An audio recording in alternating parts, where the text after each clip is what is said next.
அனைவருக்கும் இனிய அன்பான காலை வணக்கங்கள். நேற்றைய தினம் சில விஷயங்கள் சொல்லியிருந்தேன். அதில் முக்கியமானது உண்மையை பேச வேண்டும் அப்படிங்கிற விஷயத்திலையும், உண்மை பேசுவதனால் ஏற்படக்கூடிய தனிப்பட்ட ஒருவருடைய வாழ்வில் நிறைய ஏற்றத்தாழ்வுகள் இருக்கும். அப்படி எல்லாம் இருந்தாலும் ஒரு விஷயத்தை தொடர்ச்சியாக ஒரு பழக்கத்தை தொடர்ச்சியாக செய்கின்ற பொழுது அது வழக்கமாகிவிடும். வழக்கம் அப்படிங்கிறது டெடிகேட்டடா லாங் லைஃபா தொடரும். எதற்காக அப்படி செய்யணும் அப்படின்னா, ஒரு விஷயத்தை தொடர்ச்சியாக செய்கின்ற பொழுது, இவர் இப்படி என்கின்ற அந்த டெடிகேட்டடா பர்ட்டிகுலர் பாயிண்ட் இருக்கும்போது, அந்த ஒரே ஒரு நல்ல விஷயம் மற்ற எல்லா விஷயத்தையும் அழைத்து கொண்டு வந்துவிடும். பணத்தை எடுக்கும். பணம் வரணும் அப்படின்னா, முதல்ல தர்மம் செய்யும்போது அது கொடுத்து எடுத்துட்டு வரும். தூண்டில் போட்டு மீன் பிடிக்கிற மாதிரி. அதனாலதான் ஏதாவது ஒரு கேரக்டர் இவர் இப்படி அப்படிங்கிற ஒரு கேரக்டரை லைஃப்ல கடைபிடிக்கணும் அப்படிங்கிற விஷயம். அதுல நேற்றைக்கு சிலர் கேள்வி கேட்டிருந்தாங்க. நான் பெரும்பாலும் என்னை பற்றியான, ஏன்னா இவ்வளவு பெரிய மிகப்பெரிய ஆன்மீகத்து செய்தியை எடுத்து போகக்கூடிய இந்த சூழலிலும் ஆயிரக்கணக்கானவர்கள் பார்க்கக்கூடிய இந்த இடத்துலையும் என்னை பற்றி சொல்லுங்கிறது ஒரு மிகையாக இருக்கும் அப்படிங்கிறதுனால பெரும்பாலும் சொல்ல. ஆனா சில சூழல் இது சொல்றதுக்கு what he have the eligible அப்படிங்கிறது இருக்கு இல்லையா, அதனால சில விஷயங்கள்ல சொல்ல வேண்டியதா இருந்தது.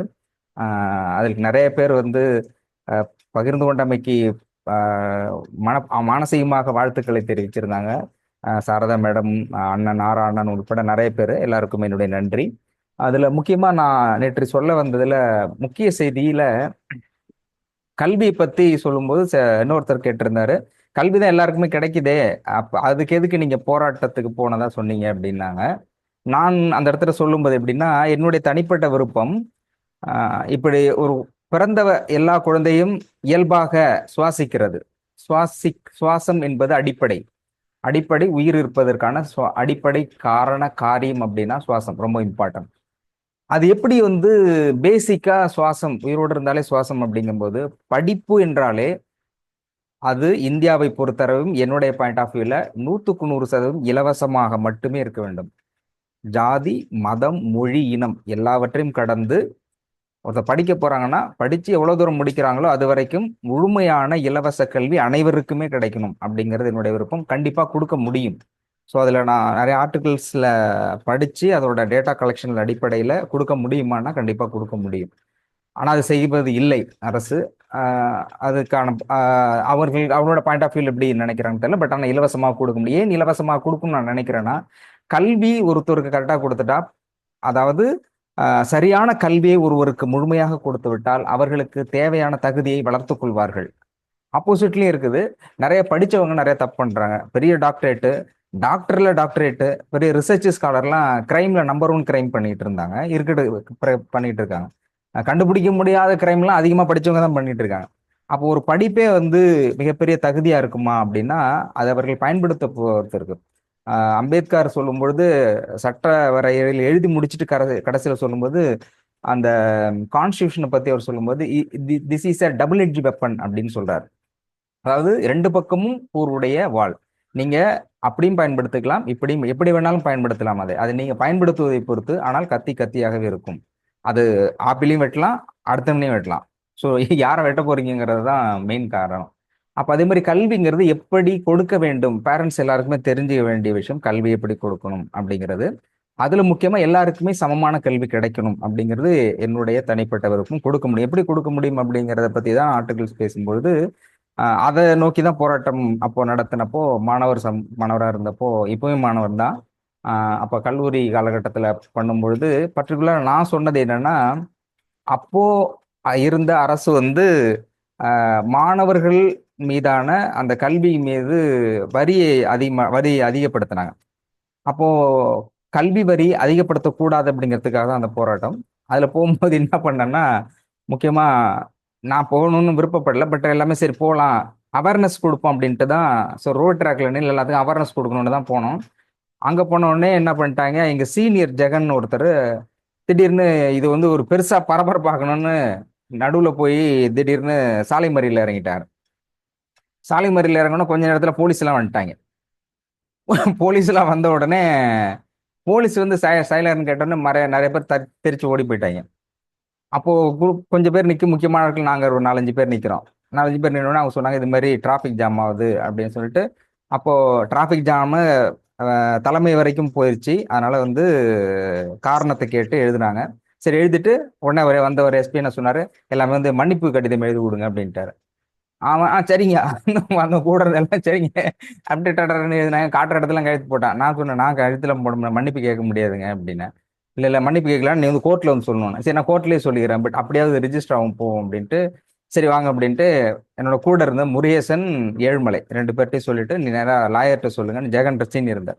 லாயர்கிட்ட சொல்லிட்டு நான் கோர்ட்ல போய் இது ரிஜிஸ்டர் பண்ணிடுறேன் அப்படின்ட்டு எக்மோர் கோர்ட்டுக்கு வரோம். எக்மோர் கோர்ட்டுக்கு வரும்பொழுது அங்க நிறைய பேர் இருக்காங்க.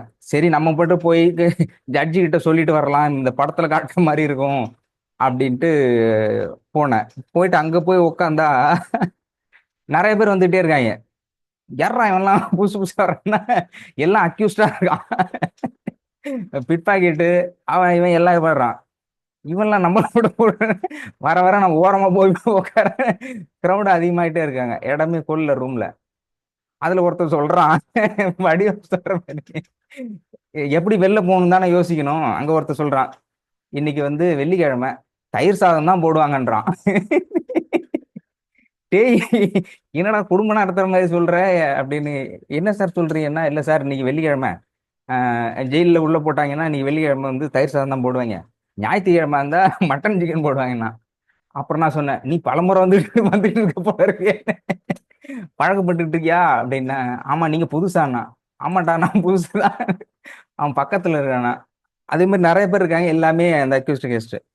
அரிசியா எழுதிட்டு ஒரு போலீஸ் கூப்பிட்டு சொல்றவர்கிட்ட உடனே போகணுங்கிறாலாம், நான் சொல்ற மாதிரி கேளுங்க அப்படின்னு அவர் ஹிண்ட் கொடுக்குறாரு. என்னன்னா, இந்த பழைய கேஸ்லாம் பெண்டிங் கேஸ்லாம் இருக்கும் இல்லையா, அந்த கேஸ்லாம் யாரும் ஓகே சொல்றானோ டிக்கெட் அடிச்சுக்கிட்டு உண்மையை ஒப்புக்கொண்டார் அப்படின்ட்டு ஜட்ஜிட்டு சொல்லி உடனே அனுப்பி விடுறாங்க. நான் ஐயோ நான் நல்லவங்க, என்னை இவங்க குறும்பு கூட சேர்த்துறாதீங்க அப்படின்னா. இல்ல இல்ல நீங்க அப்படி சொன்னாதான் போகணுன்ட்டு. ஆக்சுவலி எனக்கு நான் வந்து சொல்ல வந்த விஷயம், அனைவருக்கும் சமமான கல்வி, இலவச கல்வி கொடுக்கப்பட வேண்டும் அப்படிங்கிறத நான் மையப்படுத்தி இது ரிஜிஸ்டராவது பண்ணணும் அப்படிங்கிறது தான் வர்றேன். ஸோ கோர்ட்டுக்கு போனோடனே அப்போ நம்மகிட்ட உடனே கையில் காசு இல்லை. ரெண்டு பேர் என்னுடைய ஏழுமலை, முருகேசன் அவர்கிட்ட சொல்லி அனுப்பினேன். சீனியர் ஜெகன் இருக்காரு, அவர்கிட்ட போயிட்டு ரெடி பண்ணிட்டு வந்துருங்கன்ட்டேன். அங்கிருந்து கூட்டு வரும்போது அரெஸ்ட் பண்ண உள்ள இருக்கும்போது எந்த இடத்துக்குன்னு தெரியல. என்னை கூட்டிட்டு வந்தவருக்கு கூட்டு வந்து விட்டுட்டு அவர் போயிட்டாரு. ஏன்னா அவருக்கு தான் தெரியும் இந்த விஷயம். ஸோ இப்படி போயிட்டு இருக்கும்போது அதுல இருந்து மீண்டு வெளியே வந்து திரும்பவும் அதை வந்து ரெஜிஸ்டர் பண்ணி ஃபைனலா நம்ம சொன்னது, நம்ம சொல்ற அனைவருக்கும் கல்வி இலவசமாக கொடுக்கப்பட வேண்டும். அது வந்து ஆன்மீக ரீதியாக எப்படி இருந்தாலும் கூட ஆன்மீக கல்வி அனைவருக்கும் கிடைக்க வேண்டும். ஆன்மீகத்தில் ஒரு விழிப்புணர்வு ஒருவர் அடைந்து விட்டால் நிச்சயம் அவர்கள் அடுத்த கட்டத்தில் சரியான பாதையை தேர்ந்தெடுப்பார்கள் அப்படிங்கிற விஷயம். அதுக்கு பிறகு வந்துட்டு இதோட சொல்லி முடிச்சிடுறேன். ஸோ அரெஸ்ட் ஆயிட்டு உள்ள போறேன். அப்போ திரும்ப கையெழுத்து போடும்போது அந்த போலீஸ் ஒருத்தர் சூப்பரண்ட் இருந்தார், பேர்லாம் எழுதிட்டு இருக்கும்போது அக்யூஸ்ட் கேட்ல எழுதினாரு. நீங்க என்ன திருடுனீங்கன்னா, ஐயோ திருடலப்பா, இந்த மாதிரி விஷயம் என்ன. அப்புறம் சொல்லி எங்க இருக்கீங்கன்னா, நான் அது மாதிரி சிஎல்ஆர் சென்ட்ரல் லெதர் ரிசர்ச் இன்ஸ்டியூட்ல படிச்ச அந்த ஐடென்டி கார்டு இருந்தது, அதை காமிச்சோன்னு அவர் போயிட்டு அங்க படிச்சுட்டு நீ இந்த மாதிரி பண்ணிட்டு இருக்கனாரு. இல்ல சார் இந்த மாதிரி ஒரு விஷயம் அப்படின்னு. அப்புறம் பார்த்துட்டு அவரோட பையன் அதுல வந்து அந்த சீட்டு கிடைக்காம ரொம்ப வருத்தப்பட்டார்னு சொன்னார். ஏன்னா சென்ட்ரல் லெதர் சொல்லிட்டு ஆல் ஓவர் இந்தியாவில் 20 சீட்டு, ஆல் ஓவர் இந்தியாவில் 20 சீட்டு. அதில் தமிழ்நாட்டில் 3 பேர் அந்த அந்த அந்த இயரில் செலக்ட் ஆனோம். 3 பேர்ல நான், செந்தில் அப்படிங்கிறவரும், பிரகாஷ், 3 பேரும் ஆல் ஓவர் இந்தியாவில் 20 சீட்டில் 3 பேர் செலக்ட் ஆனோம். அதில் சென்ட்ரல் லெதர் ரிசர்ச் ஓரியன்ட் அது. அதில் அந்த ரிசர்ச்சில் நாங்கள் செலக்ட் ஆனோம். அப்போ அப்போ அந்த சூழலில் தான் நான் கைது செய்ய போகிறேன். திரும்ப வந்து ஆன்மீக ரீதியாகவும் கல்வி ஏன் ஒருவருக்கு முக்கியம் அப்படிங்கிற விஷயத்தையும் சொல்லியிருந்தேன். பட் அவர் ஏற்றுக்கிட்டு இதை செஞ்சு இதுக்கு பிறகு இந்த இடத்துல வரக்கூடாது, நீங்க வந்து உங்களுடைய ட்ராக்கு ரிசர்ச் எல்லாமே தனிப்பட்ட முறையில் இருக்கு, அப்படி நீங்க பயணம் பண்ணுங்க அப்படின்னா. அன்னைக்கு முடிவு பண்ணேன், எப்பவுமே பொறுமையா எது தேவையோ அதை மட்டும் கரெக்டாக ஹேண்டில் பண்ணி அதோட தலைமை எதுவோ தலைமைக்கு எடுத்து சொல்லி அதை வந்து சக்சஸ்ஃபுல்லா பண்ணணும் அப்படிங்கிற விஷயத்தோட இன்றைய செய்தியும் என்னுடைய செய்தியாக நிறைவு செய்தியாக வைத்துக்கொண்டு சீஃப் டாக்டர் வந்துட்டாங்க, நிகழ்ச்சி தொடரும் என்பதை அன்போடு தெரிவித்துக் கொள்கிறேன். நன்றி, வணக்கம்.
அனைவருக்கும் வணக்கம். இன்னைக்கு ஆடி அமாவாசை பற்றி பார்ப்போம். நல்லவன் செய்யாததை நாடும் கோடும் செய்யும் ஒரு பழமொழி, தமிழ் பழமொழி. நல்லவன் செய்யாததை நாடும் கோடும் செய்யும்.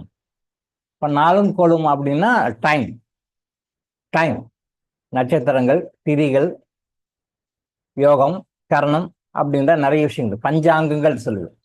நாள், கிழமை, திதி, நட்சத்திரம் இதெல்லாம் கூட்டு சேர்ந்தது தான் பஞ்சாங்கம் சொல்லுது. பஞ்ச அங்கங்கள் சேர்ந்தது தான் பஞ்சாங்கம். பஞ்சாங்கம் அப்படின்னா பஞ்ச அங்கங்கள் சேர்ந்து சொல்லுகின்ற விஷயம். அதுல பாஸ்ட் இருக்கு, ப்ரெசன்ட் இருக்கு, ஃபியூச்சர் இருக்கு, எல்லாமே இந்த பஞ்சாங்கங்கள் தான் நிர்ணயிக்குது. ஸோ அந்த நாடுக்கும் கோளுக்கும் ஒரு பவர் இருக்கு, அந்த டைமுக்கு ஒரு பவர் இருக்கு. இது எல்லா மதங்களுக்குமே பொருந்தும். அமாவாசை அப்படின்னா இது இந்துக்களுக்கு மட்டும்தான் உரிமையானது அப்படிலாம் ஒன்றும் கிடையாது. இந்துக்கள் அமாவாசையை ரொம்ப முக்கியமா வழிபடுவாங்க, அதை முழுவாக பயன்படுத்தி கொள்வாங்க. கிறிஸ்டியானிட்டிலையும் அமாவாசை ஜெபம் செய்வாங்க, ஆல் நைட் ப்ரேயர்னு சொல்லுவாங்க, அமாவாசை ஜெபம் சொல்லுவாங்க. ஸ்பெஷலாக ஏன் கிறிஸ்டின்ஸ் அவங்க அமாவாசை ஜெபம் செய்கிறாங்க, காரணம் ஏன்னு தெரியாது, பட் அமாவாசைக்கு ஒரு காரணம் இருக்குது, அதனால அது செய்கிறாங்க. இஸ்லாம்லையும் அந்த பிறையை வச்சு தான் எல்லாமே கணக்கு போடுவாங்க. பிறை அப்போ அமாவாசைக்கு அடுத்தது 3ஆம் நாள் பிறை வரும், அமாவாசைன்னு ஒன்று வருது. அந்த அமாவாசைக்கு அடுத்தது first day, second day, third day, 3ஆம் பிறைன்னு வரும். அந்த 3ஆம் பிறை வைத்து தான் அவங்களுடைய அந்த மாதங்கள், அப்புறம் அந்த செலிப்ரேஷன் ஃபங்க்ஷன்ஸ் எல்லாமே கரெக்டாக அனலைஸ் பண்ணி அதை கொண்டாடுவாங்க. கவர்மெண்ட்ல டிக்ளேர் பண்ணிடுவாங்க, இந்த நாளில் ரம்ஜான், இந்த நாளில் இந்த பண்டிகைன்னு சொல்லிட்டு டிக்ளேர் பண்ணிடுவாங்க. அப்புறம் தலைமை காட்சி எங்களுக்கு பெற தெரியல, அதனால அதை நாள் தள்ளி போடுங்கன்னு சொல்லுவார். உடனே கவர்மெண்ட் நெக்ஸ்ட் டே தள்ளி போட்டுரும். இது நீங்கள் அனுபவத்தில் பார்த்துருக்கீங்கன்னு நினைக்கிறேன். இந்தியாவில் அடிக்கடி நடக்கும். கேலண்டரில் ஒரு டேட் ஃபிக்ஸ் பண்ணிவிடுவாங்க, இந்த நாளில் ரம்ஜான் அப்படின்னு சொல்லிட்டு டிக்ளேர் பண்ணுவாங்க, ஹாலிடே டிக்ளேர் பண்ணிடுவாங்க. ஏன்னா அதுக்கு ரம்ஜானுக்கு முன்ன நாள் பெற தெரியணும், அவங்களுக்கு பெறைய பார்க்கணும். எங்கேயாவது இடத்துல யாராவது பார்த்து சொல்லுவாங்க. யாரும் பார்க்கலைன்னா அந்த தலைமை காட்சி கவர்மெண்ட்டுக்கு டிக்ளேர் பண்ணிடுவார், பெற எங்களுக்கு தெரியல, ஆனால் நாங்கள் ரம்ஜான் நாளைக்கு கொண்டாடல அப்படின்னு சொல்லிடுவார். ஏன்னா அதுக்கு பிறகு பிறகு தெரிஞ்ச பிறகு கவர்மெண்ட் டிக்ளேர் பண்ணுவாங்க. அப்புறம் கவர்மெண்ட் அந்த ஹாலிடேவை மாற்றி போடும். இது முஸ்லீம் பண்டிகையில் மட்டும் அப்படி வரும். ஏன்னா அந்த பெரிய கால்குலேஷன் பண்ணுறதுல இந்து மதம் அக்யூரேட்டாக ப்ரிடிக்ட் பண்ணோம். அந்த இஸ்லாத்தில் கொஞ்சம் அக்யூரேட்டாக ப்ரிடிக்ட் பண்ண தெரியாததுனால, இந்த கால்குலேஷன் தெரியாததுனால பெரிய பார்ப்பாங்க எல்லாருமே. பார்த்து யாராவது எங்கேயாவது ஊரில் தெரியும், இங்கே இல்லை அங்கே இல்லை அங்கே இல்லை, ஏதாவது ஊரில் தெரியும். அந்த ஊரில் பார்த்துட்டு அங்கே தலைமை காட்சிக்கு இன்ஃபர்மேஷன் கொடுத்துருவாங்க, நாங்கள் இந்த ஊரில் பெரிய பார்த்தோம் அப்படின்ட்டு. பெரிய பார்த்தோம் டிக்ளேர் பண்ண உடனே அவர் கவர்மெண்ட் சொல்லுவார், லீவு கொடுப்பாங்க. ஏன்னா அதையும் பிறைய வச்சுதான் அமாவாசைக்கு அடுத்து 3ஆம் நாள் பிறை. அப்போ இஸ்லாத்துலையும் மறைமுகமாக அமாவாசை அனுஷ்டிக்கப்படுகிறதுன்னு புரிஞ்சுக்கணும். அதை சொல்ல வர இல்லை, நாங்களாம் அமாவாசையை தான் பார்க்க மாட்டோம், எங்களுக்கெல்லாம் தெரியாது, அப்படிலாம் கிடையாது. மறைமுகமாக அமாவாசை அவங்களும் ஃபாலோ பண்றாங்க. எப்படி ஃபாலோ பண்றாங்க? இப்ப நான் சொன்ன மாதிரி தான் பிறையை வச்சு தான் பண்டிகைகள் நிர்ணயிக்கப்படும். பிறையை வச்சு தான் ஒரு செரிமனியை அவங்க நிர்ணயிப்பாங்க. அப்போ அமாவாசை வச்சு தான் பிறை வருது. ஸோ அந்த அமாவாசை மறைமுகமாக இஸ்லாமியர்களும் ஃபாலோ செய்யறாங்க அப்படின்னு உண்மையை புரிஞ்சுக்கிறோம். ஏன் அமாவாசை? Why invisible things are controlling visible, or visible things are controlling invisible. எது உண்மை? நிறைய நம்ம வீடியோ பற்றி பேசியிருக்கோம், நிறைய சொல்லியிருக்கோம், நிறைய வகுப்புகளை அதை பற்றி பேசியிருக்கோம். Invisible controls visible. கண்ணுக்கு தெரியாத விஷயங்கள் கண்ணுக்கு தெரியாத கட்டுப்படுத்துகிறது. எல்லா நாளும் ஒன்று தான். ஏன் நாளுக்கு நாள் வித்தியாசம்? நம்ம ஜாதகத்தில் எப்படி சொல்லுவோம்னா, சுத்தமான ஜாதகம்ன்றது எதுவுமே கிடையாது, தோஷமுள்ள ஜாதகம் எதுவுமே கிடையாது, எல்லாமே இருக்கும். தோஷமுள்ள இருக்க ஜாதகம் இருக்கிறதுனால தான் பூமிக்கே மனுஷனா பிறக்கிறோம். அப்ப சுத்தமான ஜாதகம்னா என்ன அப்படின்னா, தோஷங்கள் கம்மியா இருக்குன்னு அர்த்தம், குறைவா இருக்குன்னு அர்த்தம். இது தோஷமுள்ள ஜாதகம்னா இந்த தோஷத்துல நெகட்டிவிட்டி நிறைய இருக்குன்னு அர்த்தம், அவ்வளவுதான். அதிகமாக கூடுதலாக குறைச்சலாக இருக்கும் போதே, பட் எல்லாமே இருக்கும். அந்த தோஷம் இருக்குனாதான் மனிதர்களாக பிறக்கணும். எல்லாருமே நாம எல்லாருமே மனிதர்களாக பிறக்கணும். இந்த தோஷத்தை கிளியர் பண்றதுக்காக தான் வரும். அதே மாதிரி நல்ல நாள், முழுக்க முழுக்க நல்ல நாள், இது முழுக்க முழுக்க கெட்ட நாள்னு எதுவுமே கிடையாது. இன்னைக்கு 100% முகூர்த்த நாள், 100க்கு 100 முகூர்த்த நாள், முகூர்த்தம் அப்படின்னு சொல்லிட்டு முகூர்த்தம் கட்டுறோம். பஞ்சாங்கத்துல முகூர்த்தம் பட்டி போடுவாங்க, ஒரு 1 இயர் முன்னாடி பஞ்சாங்கத்துல போடுவாங்க. 100% முகூர்த்தமா அப்படின்னா கிடையாது, 100% பெர்ஃபெக்டான நாள் கிடையாது. 99.99% முக்கியமான நாள், அதையும் 0.001% ஒரு நெகட்டிவ் இருக்கும். 99.9999% போட்டோம்னா அந்த 0.001% இல்லையா நெகட்டிவ் இருக்கும். எப்போ ஏற்பட்ட முகூர்த்தனாலே நெகட்டிவிட்டி இருக்கும். இது ரொம்ப மோசமான நாள், இந்த நாளே சரியில்லை அப்படின்னு இருக்கு. சில நாட்கள்லாம் இருக்கு. கரி நாள், தனிய நாள், அப்புறம் வந்து நிறைய இருக்கு, சப்டிஷன்ஸ் நிறைய இருக்கு. அந்த மாதிரி மோசமான நாள்னு பார்த்தாலும் 100% மோசமான நாளா அப்படின்னு சொல்லி பார்த்தா 99.99% மோசமான நாளா இருக்கும். 0.001% நல்ல நாளா இருக்கும். 99.99 மோசமான நாள் அன்னைக்கு. அதுக்கு அன்னைக்கு எது தொட்டாலும் வழங்காது, லாஸ் ஆகும், அது எந்த வேலையும் உருப்படாது, லாஸில் கொண்டு போய் விடும், வாங்கின பொருள் உருப்படாது. இந்த மாதிரி நிறைய இருக்கு. சில குறிப்பிட்டாலும் சில குறிப்பிட்ட வாங்கக்கூடாது. வாங்கினீங்கன்னா அது பிரயோஜனமே படாது, வேஸ்ட்டாக போகும். அதை வந்து யூஸ் பண்ணவே முடியாது. ஃபார் எக்ஸாம்பிள் கரி நாள்னு ஒன்று வரும். பஞ்சாங்கம் பார்க்குறவங்களுக்கு தெரியும். அந்த கரி நாள்னு ஒன்று வரும். எல்லா கடைகளும் திறந்திருக்கு, எல்லா பொருளும் வாங்கிக்கிறாங்க, எல்லாம் வாங்குறாங்க.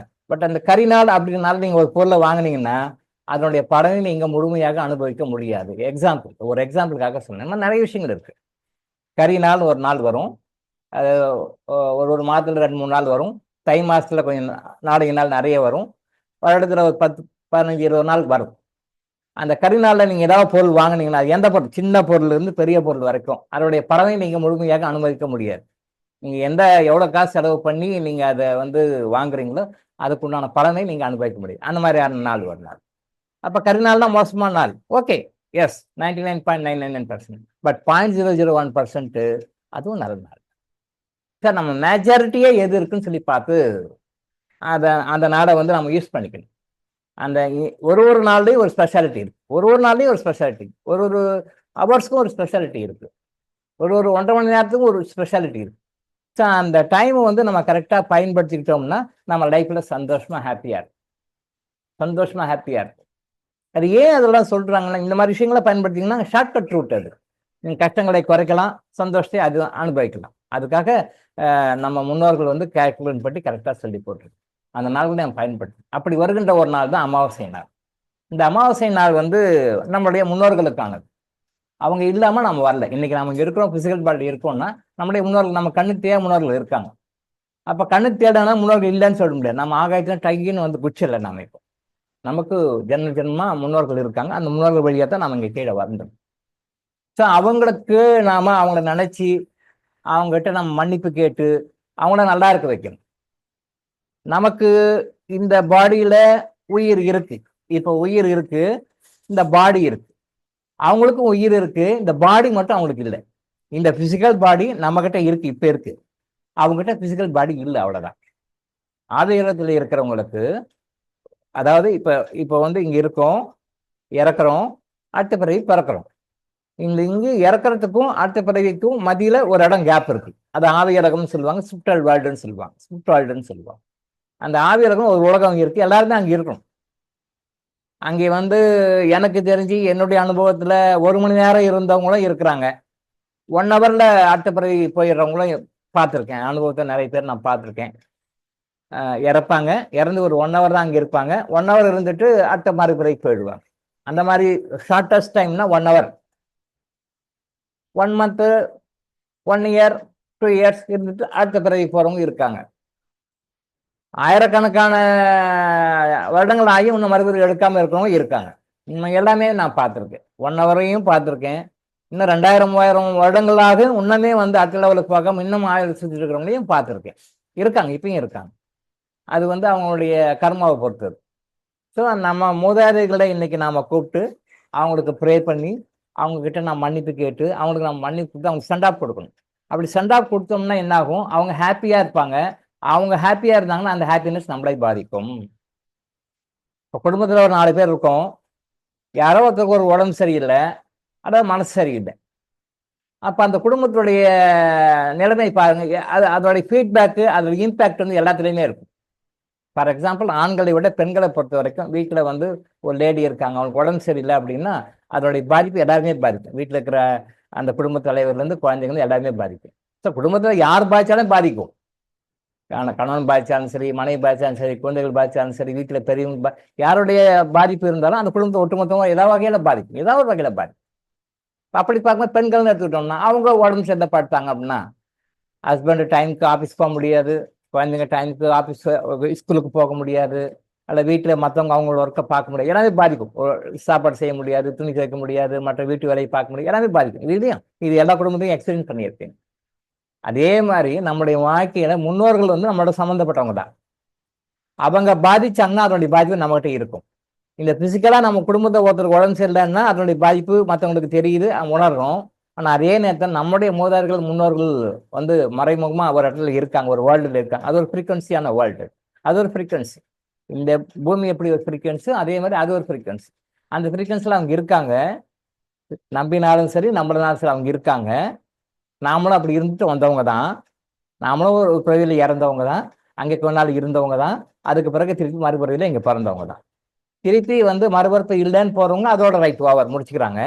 ஆனா மறுபிறப்பு இருக்கிறவங்க திருப்பி அந்த இடத்துல போய் இருந்துட்டு அடுத்த பிறகு வரப்போம். நாம எல்லாருமே அப்படி வந்தவங்க தான், அந்த சைக்கிள்ல வந்தவங்க தான் எல்லாருமே எல்லாருமே. அப்போ அந்த கண்ணுக்கு தெரியாத உலகத்துல இருக்கிறவங்கள எப்படி அவங்களுக்கு உடம்பு சரியில்லைனாவோ மனசு சரியில்லைனாவோ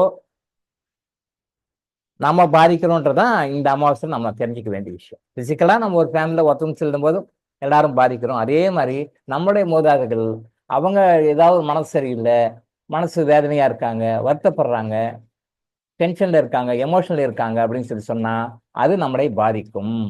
பாசிட்டிவாகவும் பாதிக்கும், நெகட்டிவாகவும் பாதிக்கும். அவங்க ஹாப்பியா சந்தோஷமா இருந்தாங்க, பிளஸ்ஸிங் மூட்ல நல்லா இருந்தாங்க அப்படின்னா அது நமக்கு பிளஸ்ஸிங்கா இருக்கும், நாம சந்தோஷப்படும், நாமளும் நம்ம குடும்பத்தினரும் சந்தோஷமா இருப்போம். அவங்க வருத்தப்படுறாங்க, துக்கமா இருக்காங்க, சோகமா இருக்காங்க அப்படின்னு சொன்னா அது மறைமுகமாக நம்மளை பாதிக்கும். இன்னைக்கு பெரும்பாலான பாதிப்புகளுக்கு இது மறைமுகமான காரணமாக இருக்குது. மக்கள் இதை உணராமல் இருக்கின்றார்கள், மக்கள் இதை உணராமல் இருக்கின்றார்கள்.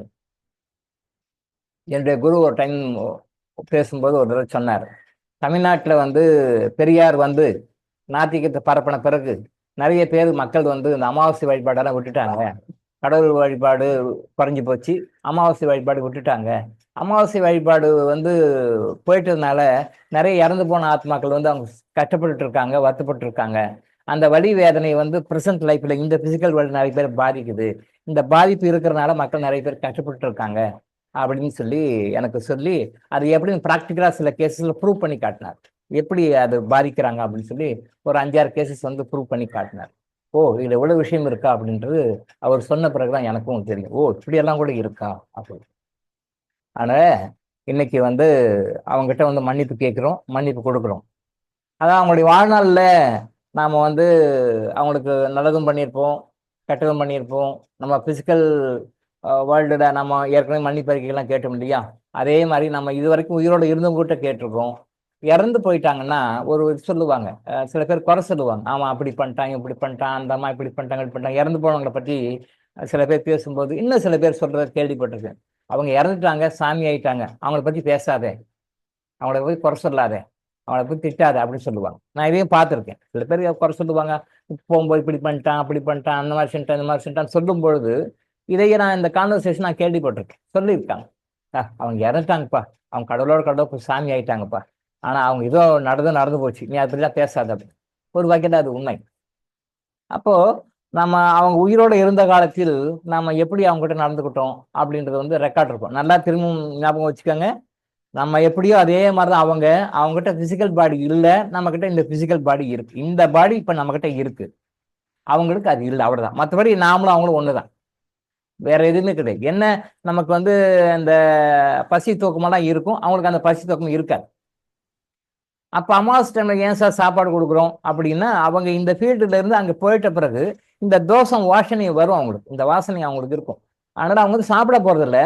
பட் அவங்களுக்கு பிடிச்சதெல்லாம் நம்ம இங்க வச்சு பார்க்கும்போது அவங்க வருவாங்க, இன்னைக்கு வருவாங்க, வரும்போது அதை பார்த்தாங்க அப்படின்னு சொல்லி சொன்னா அதை சாப்பிட்ட மாதிரி ஒரு ஃபீலிங் வந்துடும் அவங்களுக்கு. அவங்க சாப்பிட முடியாது, ஜஸ்ட் ஃபீலிங். இதே மாதிரி தான் உறுப்புகள் இருக்கும், இதே மாதிரி எல்லா அமைப்புகள் இருக்கும், பட் அது இன்விசிபிளா இருக்கும். நீங்கள் சினிமாவில் பார்க்குற மாதிரி இருக்கும், பட் அது வேற ட்ரெண்டில் இருக்கும். அது சினிமாவில் பார்க்குறது ஒரு கற்பனையாக காட்டுறாங்க, பட் அந்த அசல் பாடி இருக்கும். அந்த பாடி வந்து காற்று மாதிரி இருக்கும், எங்கேனாலும் போகும் வரும். தலைக்கு தரையில் படியாது, ஏன்னா பிசிக்கல் பாடி மட்டும் தரைப்படும், கொஞ்சம் மேலே இருக்கும், தரையிலேருந்து ஒரு 1 அடி 3 அடி மாறி இருக்கும். எல்லாருக்குமே இருக்கும். நம்மளை சுற்றி இப்போ நிறைய பேர் இருப்பாங்க, அமாவாசை அன்னைக்கு வருவாங்க. எல்லா டைம்லையும் இங்கே அந்த ரோட்டில் போகும்போது உங்களை நீங்கள் கிளியர் வாயின்ஸில் இருந்தால் தெரியும், உங்களை கிராஸ் பண்ணி எத்தனை ஆளுகள் போகுது வருதுன்னு தெரியும். கேஷுவலாக பார்க்கலாம், இப்போ நம்ம எப்படி பார்க்கணும் அதே மாதிரி பார்க்கலாம். கிளியர் வாண்டா இல்லாத போது நமக்கு தெரியாது, அவ்வளோதான். பட் அவங்களுக்கு வந்து சாப்பிட்றாங்க அப்படிங்கும்போது அவங்க பிடிச்சதெல்லாம் வச்சு படைக்கிறோம். அதை வந்து அவங்க சாப்பிட போறதில்ல. பட் அதை வந்து பார்க்கும்போது அவங்க பிடிச்சதெல்லாம் நீங்க வச்சிருக்கீங்க. அவங்களுக்கு ஸ்வீட் பிடிக்குமா, ஒரு பக்கோடா பிடிக்குமா, வேற என்னென்ன காய்கறி பிடிக்கும், என்ன பழம் பிடிக்கும், அதெல்லாம் நீங்க வச்ச போது அதை பார்த்த உடனே அவங்க சாப்பிட்ட மாதிரி ஒரு ஃபீலிங் வரும். அப்ப சாப்பிட்ட மாதிரி ஃபீலிங் வந்த உடனே என்ன ஆகும்? இப்ப நீங்க ஒருத்தர் உங்களை வீட்டுக்கு கூப்பிட்டு அவருக்கு நல்லா விருந்தா பசியா தீ அவருக்கு என்னென்ன பிடிக்குமோ எல்லாம் கொடுத்து உபசாரம் பண்ணோம்னா அவர் எவ்வளவு மனசு சந்தோஷப்படுவார். அந்த மனசு ஆத்மா சந்தோஷப்படும். அதே மாதிரி அவங்க சந்தோஷப்படுவாங்க. அந்த சந்தோஷப்பட்ட மொமெண்ட்ல அவங்க பிளஸ் எல்லாம் பண்ண வேண்டாம். அவங்க சந்தோஷப்பட்ட மொமெண்ட்ல அந்த அடுத்த செகண்ட் அந்த எனர்ஜி உங்களுக்கு இன்னிக்கு உங்க ஆறார வந்து உட்காந்து உங்க ஆறார வந்து உட்காந்து அவங்க எந்த மதமா இருந்தாலும் சரி. அப்ப அமாவாசை வழிபாடு இந்துக்கள் மட்டும் தான் கும்பிடணுமா? இல்லை, யார் வேணாலும் கும்பிடலாம், யார் வேணாலும் நினைக்கலாம். எல்லா மதத்தினருக்கும் பொதுவானது தான், இன்க்ளூடிங் இஸ்லாம். எல்லாருக்குமே பொதுவானது தான். என்ன பண்ணணும்? இன்னைக்கு காலையிலலாம் குளிச்சு முடிச்சு ரெடி ஆயிடுங்க. அவங்களுக்கு என்ன பிடிக்குமோ அந்த சாப்பாடை செஞ்சு வச்சு படைங்க. இந்துக்கள் படைங்க. மற்ற ரிலிஜனில் இருக்கிறவங்க நீங்க அந்த மாதிரி செரிமனி உங்க உங்க மதத்துல வந்து அதெல்லாம் பொருத்தம் இல்லை, அதெல்லாம் அக்செப்ட் பண்ணிக்க மாட்டாங்க அப்படின்ற மாதிரி இருந்தா ஜஸ்ட் அவங்க பிடிச்ச உணவை வச்சு மனசார ப்ரே பண்ணுங்கடா. அதை போய் என்ன இருக்கு? ப்ரே பண்ணுங்க, மனசார நினைச்சு ப்ரே பண்ணுங்க. அவனை மனசார நினைச்சு ப்ரே பண்ணுங்க. நான் ஏற்கனவே பல முறை சொல்லியிருக்கேன். அவன் வந்துட்டான், அவங்ககிட்ட எந்த இந்த பிசிக்கல் வேர்ல்டு சம்மந்தப்பட்ட எந்த டிமாண்டும் கேட்கக்கூடாது. நான் பல முறை பல வீடியோக்குள்ள சொல்லியிருக்கேன், பல கிளாஸ்லயும் சொல்லியிருக்கேன். நான் எனக்கு பிசினஸ் நல்லா பாசிட்டிவா போகணும், அந்த ப்ராப்பர்ட்டியை வாங்கணும், இந்த நிலம் விலைக்கு வருது வாங்கணும், பொண்ணுக்கு நல்ல வரன் அமையணும், பையனுக்கு நல்ல ஜாபு கிடைக்கணும், பேரனுக்கு நல்ல ஸ்கூல்ல இடம் கிடைக்கணும், நீங்களே என் குடும்பத்தை வந்து பிறக்கணும். இந்த டைலாக் எல்லாம் நான் பேசக்கூடாது, எல்லாம் கேட்கக்கூடாது. எந்த காரணத்தை கொண்டு பாஸ்ட் லைஃப் பாசிட்டிவ் அதோட கட் பண்ணிக்கலாம். அவங்க இறந்தாங்களோ அதை முடிச்சிடணும். அப்போ அவங்ககிட்ட என்ன பண்ணும்? அவங்ககிட்ட நம்ம மன்னிப்பு கேட்கணும். நாம ஏதாவது அவங்க மனசு துன்புறமா நடந்திருந்தா மன்னிப்பு கேட்கணும். இல்லை அவங்க நம்ம மனசு நோக்கடிக்குமா ஏதாவது பண்ணியிருந்தாங்கன்னா அவங்களுக்கு மன்னிப்பு கொடுக்கணும். திரும்ப நல்லா மைண்டை வச்சுக்கோங்க. நம்ம செய்ய வேண்டியது முன்னோர்களுக்கு செய்ய வேண்டியது என்னன்னா, நாம அவங்க மனசை நோக்கடிச்சிருந்தோம், கஷ்டம் கொடுத்துருந்தோம் அப்படின்னு சொன்னா அவங்கள மனசார நினைச்சு மன்னிப்பு கேட்கணும்.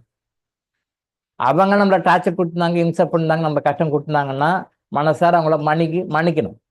இதுதான் நம்ம செய்யணும். செஞ்சுட்டு நல்லா இருங்க, நல்ல உயர்நிலைக்கு போங்க, இறைவனை அடையுங்க அப்படின்னு சொல்லிட்டு நாம ப்ரே பண்ண மொழியே நேர இந்த உலகம் சம்மந்தப்பட்ட இப்ப நான் சொன்ன மாதிரி எதையும் கேட்கக்கூடாது.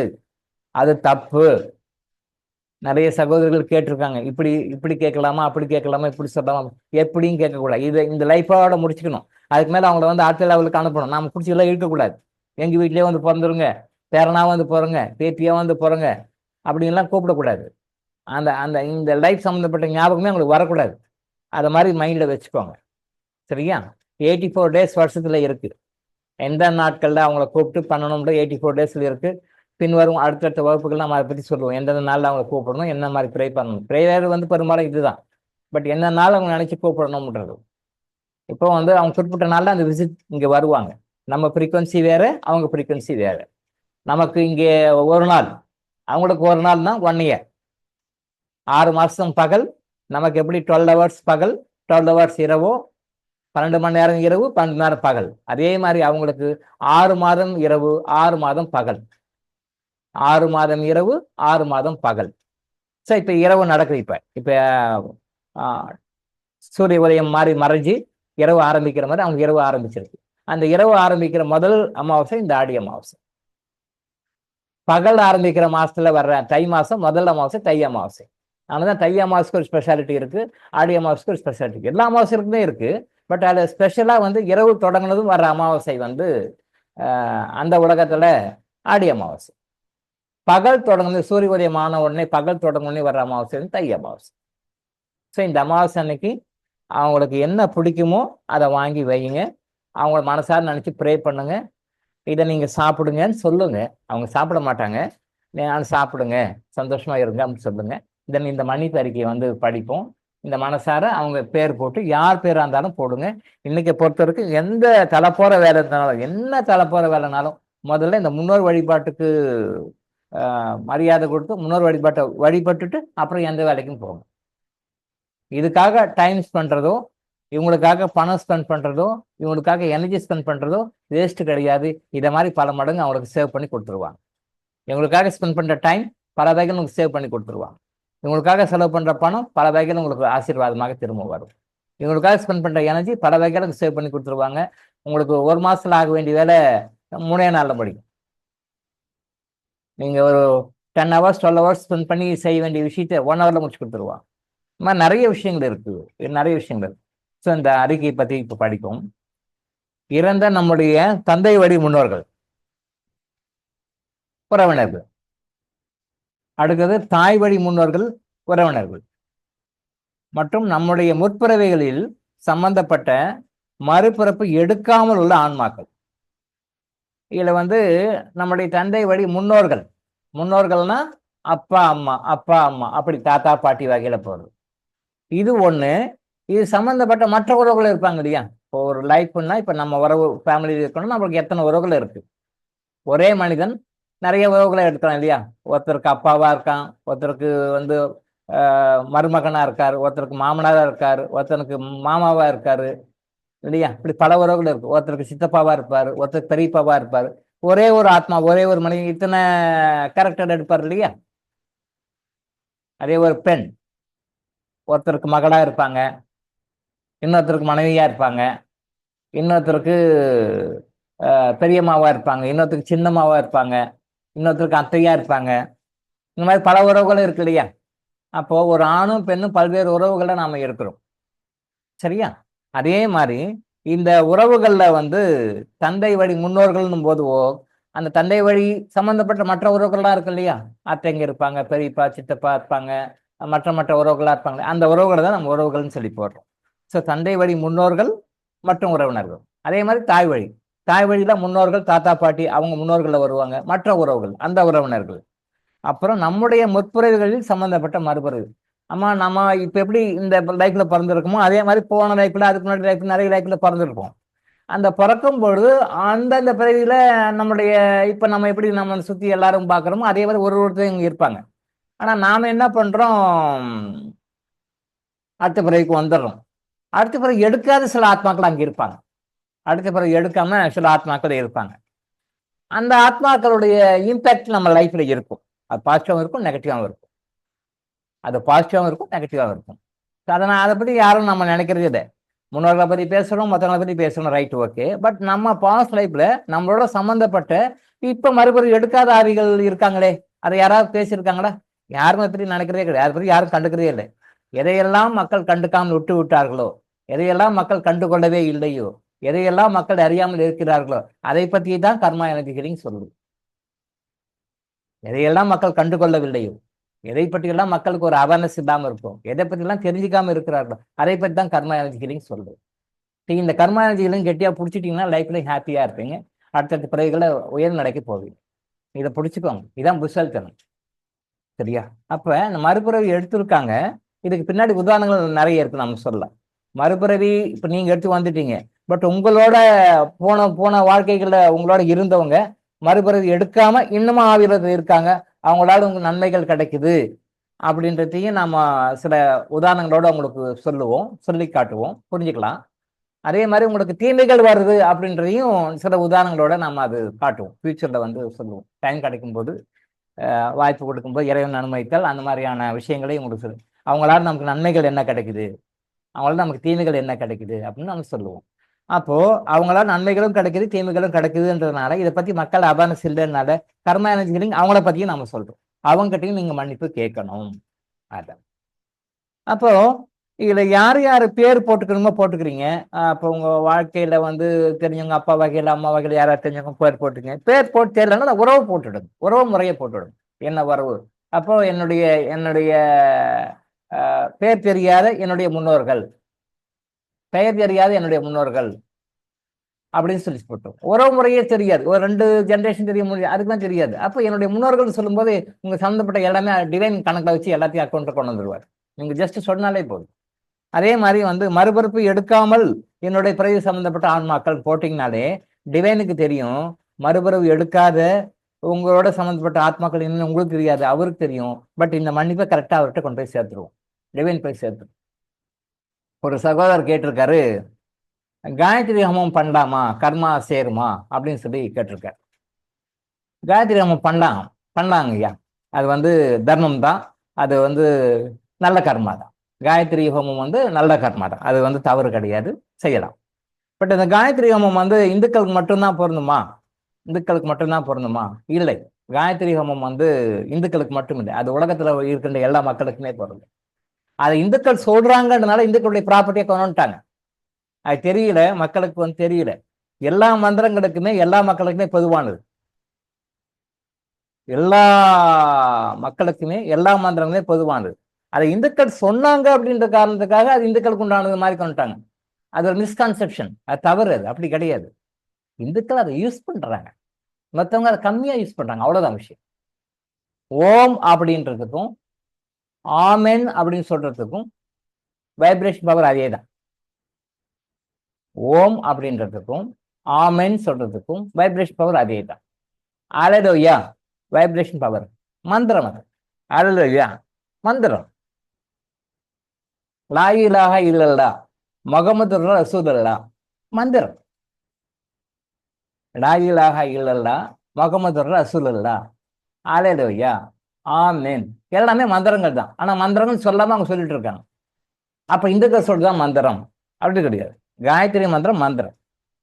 அதுல நிறைய விஷயங்கள் இருக்கு, நிறைய விஷயங்கள் இருக்கு. அதுக்கு ஒரு பவர் இருக்கு. அந்த காயத்ரி மந்திரத்தை வந்து நீங்க அது பிராக்டிஸ் பண்ணீங்கன்னா நல்லதுதான். யாரும் வேணாலும் சொல்லலாம், எந்த மதத்தினாலும் சொல்லலாம். இவங்க தான் சொல்லணும் அவங்க தான் சொல்லணும் கிடையாது. அந்த மந்திரத்தினுடைய மீனிங் உங்களுக்கு தெரிஞ்சதுன்னா அது எல்லாருக்குமே பொருந்தும். மந்திரமா பார்க்கும்போது அது இந்துக்களுக்கு மட்டும். பட் காயத்ரி மந்திரத்துடைய மீனிங்கை பாருங்க. அந்த மீனிங்கை பார்த்தீங்கன்னா அது வந்து எல்லா மதத்தினருக்கே பொருந்தும். இப்ப நான் சொன்ன மாதிரி எல்லா மதங்களுடைய என்னென்ன உச்சரிக்கிறாங்களோ அது எல்லாமே மந்திரங்கள் தான். அது எல்லா மதங்களுக்குமே பொருந்தும். அல்லேலூயா நாட் ஒன்லி ஃபார் கிறிஸ்டியன்ஸ், எல்லா மக்களுக்குமே. லா இலாஹ இல்லல்லாஹ் முஹம்மது ரசூலுல்லாஹ் எல்லா மதங்களுக்குமே பொருந்தும், எல்லாத்திற்கும் பொருந்தும். ஓம் பூர் பூவஸ்வக காயத்ரி மந்திரம் ஆரம்பிக்கும், அது எல்லாருக்குமே பொருந்தும். அந்த காயத்ரி மந்திரம் வந்து உபாசனை பண்ணி அதை பிராக்டிஸ் பண்ணோம்னா எல்லாருக்கும் அது குட் கர்மா தான், அது சந்தேகமே கிடையாது. அது மிகப்பெரிய தர்மம் கூட. போபால் விஷவாயு விஷயம் தெரியும், இன்னைக்கு இருக்கிற ஜென்ரேஷன் தெரியாது. பட் கொஞ்சம் முன்னாடியே பழைய ஹிஸ்டரி பத்தி தெரிஞ்சவங்களுக்கு தெரியும். போபால்ல வந்து அப்போ வந்து சீஃப் மினிஸ்டர் இந்திரா காந்தி இருந்தாங்க. ஒரு பெரிய விஷவாயு போபால் அந்த சிலிண்டர் வெடிச்சு அந்த நச்சு படிஞ்சு அந்த போபால் சில இருக்கிறவங்க நிறைய பேர் இறந்துட்டாங்க. இன்னைக்கும் அந்த பாதிப்பு இருந்தவங்களுக்கு இன்னைக்கும் அந்த ட்ரெடிஷ்னலா பாரம்பரியமா ரெண்டாவது மூணாவது ஜென்ரேஷன்ல கூட இன்னைக்கும் அந்த பிரச்சனைகள் இருக்கு. அந்த விஷவாயுனுடைய பாதிப்பு இன்னைக்கு இருக்கு. நம்ம இந்தியாவில் வந்து ரொம்ப சீப்பா எதை வேணாலும் சாதிக்கலாம், பணம் கொடுத்தா எதை வேணாலும் சாதிக்கலாம், அதிகாரம் வந்து எதை வேணாலும் சாதிக்கலாம். மற்ற நாடுகள் அப்படி முடியாது, பட் இந்தியாவில் அப்படி முடியும். மிகப்பெரிய கொடுமையான தண்டனை அது, மிகப்பெரிய பனிஷ்மெண்ட் அது. பட் அதுக்கு வந்து கோர்ட்டில் கேஸ் போடுறாங்க. கோர்ட்டில் கேஸில் வந்து ஒரு கொலை கேஸ் பண்ணிடுறாங்க. கொலை படுபயங்கரமான கொலை, சாதாரண கொலை கொடுக்காது, ரொம்ப டார்ச்சர் பண்ணி ரொம்ப கொடுமையான கொலை. அந்த கொலைக்கு பனிஷ்மெண்ட் கொடுக்குறாங்க. நம்ம டிராஃபிக் போலீஸ் பார்க்க மாதிரி, அப்படியே கொலை பண்ணிட்டியப்பா, அப்படியா சரி ஒரு ₹100 பெனால்டி கட்டு போ அப்படின்னா எப்படி இருக்கும் உங்களுக்கு? கொலை படுபயங்கரமான கொலை, தூக்கு தண்டனை கொடுக்க வேண்டிய மாதிரி ஒரு கொலை அது. தூக்கு தண்டனை கொடுக்க வேண்டிய மாதிரி ஒரு கொலை அது. பட் அந்த கொலைக்கு தூக்கு தண்டனை கொடுக்கல. அப்படியா கொலை பண்ணிட்டீங்களா, நீங்க தானே அக்யூஸ்டா, ஓ நீங்க தான் பண்ணீங்களா, ரைட் ஓகே, ஒரு ₹100 பெனால்டி கட்டி போயிடுங்க, ரைட் ஓகே, ஒரு ₹100 கட்டிங்களா, ஓகே கட்டாங்களா, ரைட் நீங்க போகலாம் அப்படின்ற மாதிரி தான் ஜட்ஜ்மெண்ட் கொடுத்தாங்க. அது கேவலமான ஜட்ஜ்மெண்ட் அது. அவங்களுக்கு உரிய நிவாரணத்தை யூனியன் கார்பைட்லேருந்து கவர்மெண்ட் வாங்கி கொடுக்கல. இதன் பின்னாடி நிறைய விஷயங்கள் இருக்கு, அது இப்போ நமக்கு வேண்டாம், அது நமக்கு தேவையில்லாத சப்ஜெக்ட். அதில் வந்து இலுமினாட்டின்னு சொல்ற இன்டர்நேஷனல் லெவலில் அதை ப்ரெஷர் கொடுத்து அதை ஒன்றுமே இல்லாம பண்ணிட்டாங்க. ஒன்றுமே இல்லாம பண்ணிட்டாங்க. உலகத்தில் கேவலமான ஜட்ஜ்மெண்ட் அது. இதை தவிர வேறு எந்த கண்ட்ரியில் கொடுத்தாலும் இந்த ஜட்ஜ்மெண்ட்டுக்கு அக்செப்ட் பண்ணியிருக்க மாட்டாங்க. பட் இந்தியா அக்செப்ட் பண்ணிக்கிச்சு. அக்செப்ட் பண்ண வைக்கப்பட்டார்கள், அக்செப்ட் பண்ண வைக்கப்பட்டார்கள். கொலை பண்ணவனுக்கு தூக்கு தண்டனை கொடுக்க வேண்டிய ஒருத்தருக்கு ₹100 பெனால்டி கட்டு போப்பா அப்படின்னு சொன்ன மாதிரி அந்த யூனியன் கார்பைடு விபத்தினால பாதிக்கப்பட்டவங்களுக்கு இழப்பீடு ஒண்ணுமே இல்லை, ஒண்ணுமே இல்லை. ₹1,00,000 அவனுக்கு கொடுக்கணும் அப்படின்னு சொன்னா ஒரு ₹1 கொடுத்தா போதும்பா, ரைட் போதும், ரைட் ஓகே படிச்சுக்க போ, இந்த ₹1 வச்சு நல்லா மகராஜனா வாடுன்னு சொன்னா எப்படி இருக்கும்? அந்த மாதிரி பண்ணிட்டு போயிட்டாங்க. அதோடைய பாதிப்புகள் இன்னைக்கும் இருக்கு, ரொம்ப சஃபர். ஆனா அதுல ஒரு இன்சிடென்ட் பாருங்க, எல்லாருமே சுருண்டு சுருண்டு விடுறாங்க. ஏதோ ஒரு வடிவேலு படத்துல காமெடியில வரும் பாத்தியா, அந்த பாரிடரா ஏதோ ஒன்று போட்டு ஸ்ப்ரே பண்ணி அடிச்சிடறாங்களா, சுருண்டு சுருண்டு விடுவாங்களா, என்ன படம் எனக்கு தெரியல, அது ஒரு காமெடியா வரும். காமெடியெல்லாம் சுருண்டு சுருண்டு விடுவாங்க. அதை என்கரேஜ் பண்ண வர்ற போலீஸும் சுருண்டு விழுந்துருவாங்க. அது மாதிரி எல்லாரும் அந்த போபால் விஷவாயில சுருண்டு சுருண்டு விடுறாங்க. அப்போ ஒரு பிராமின் ஃபேமிலியில காயத்ரி ஹோமம் வளர்த்துறாங்க.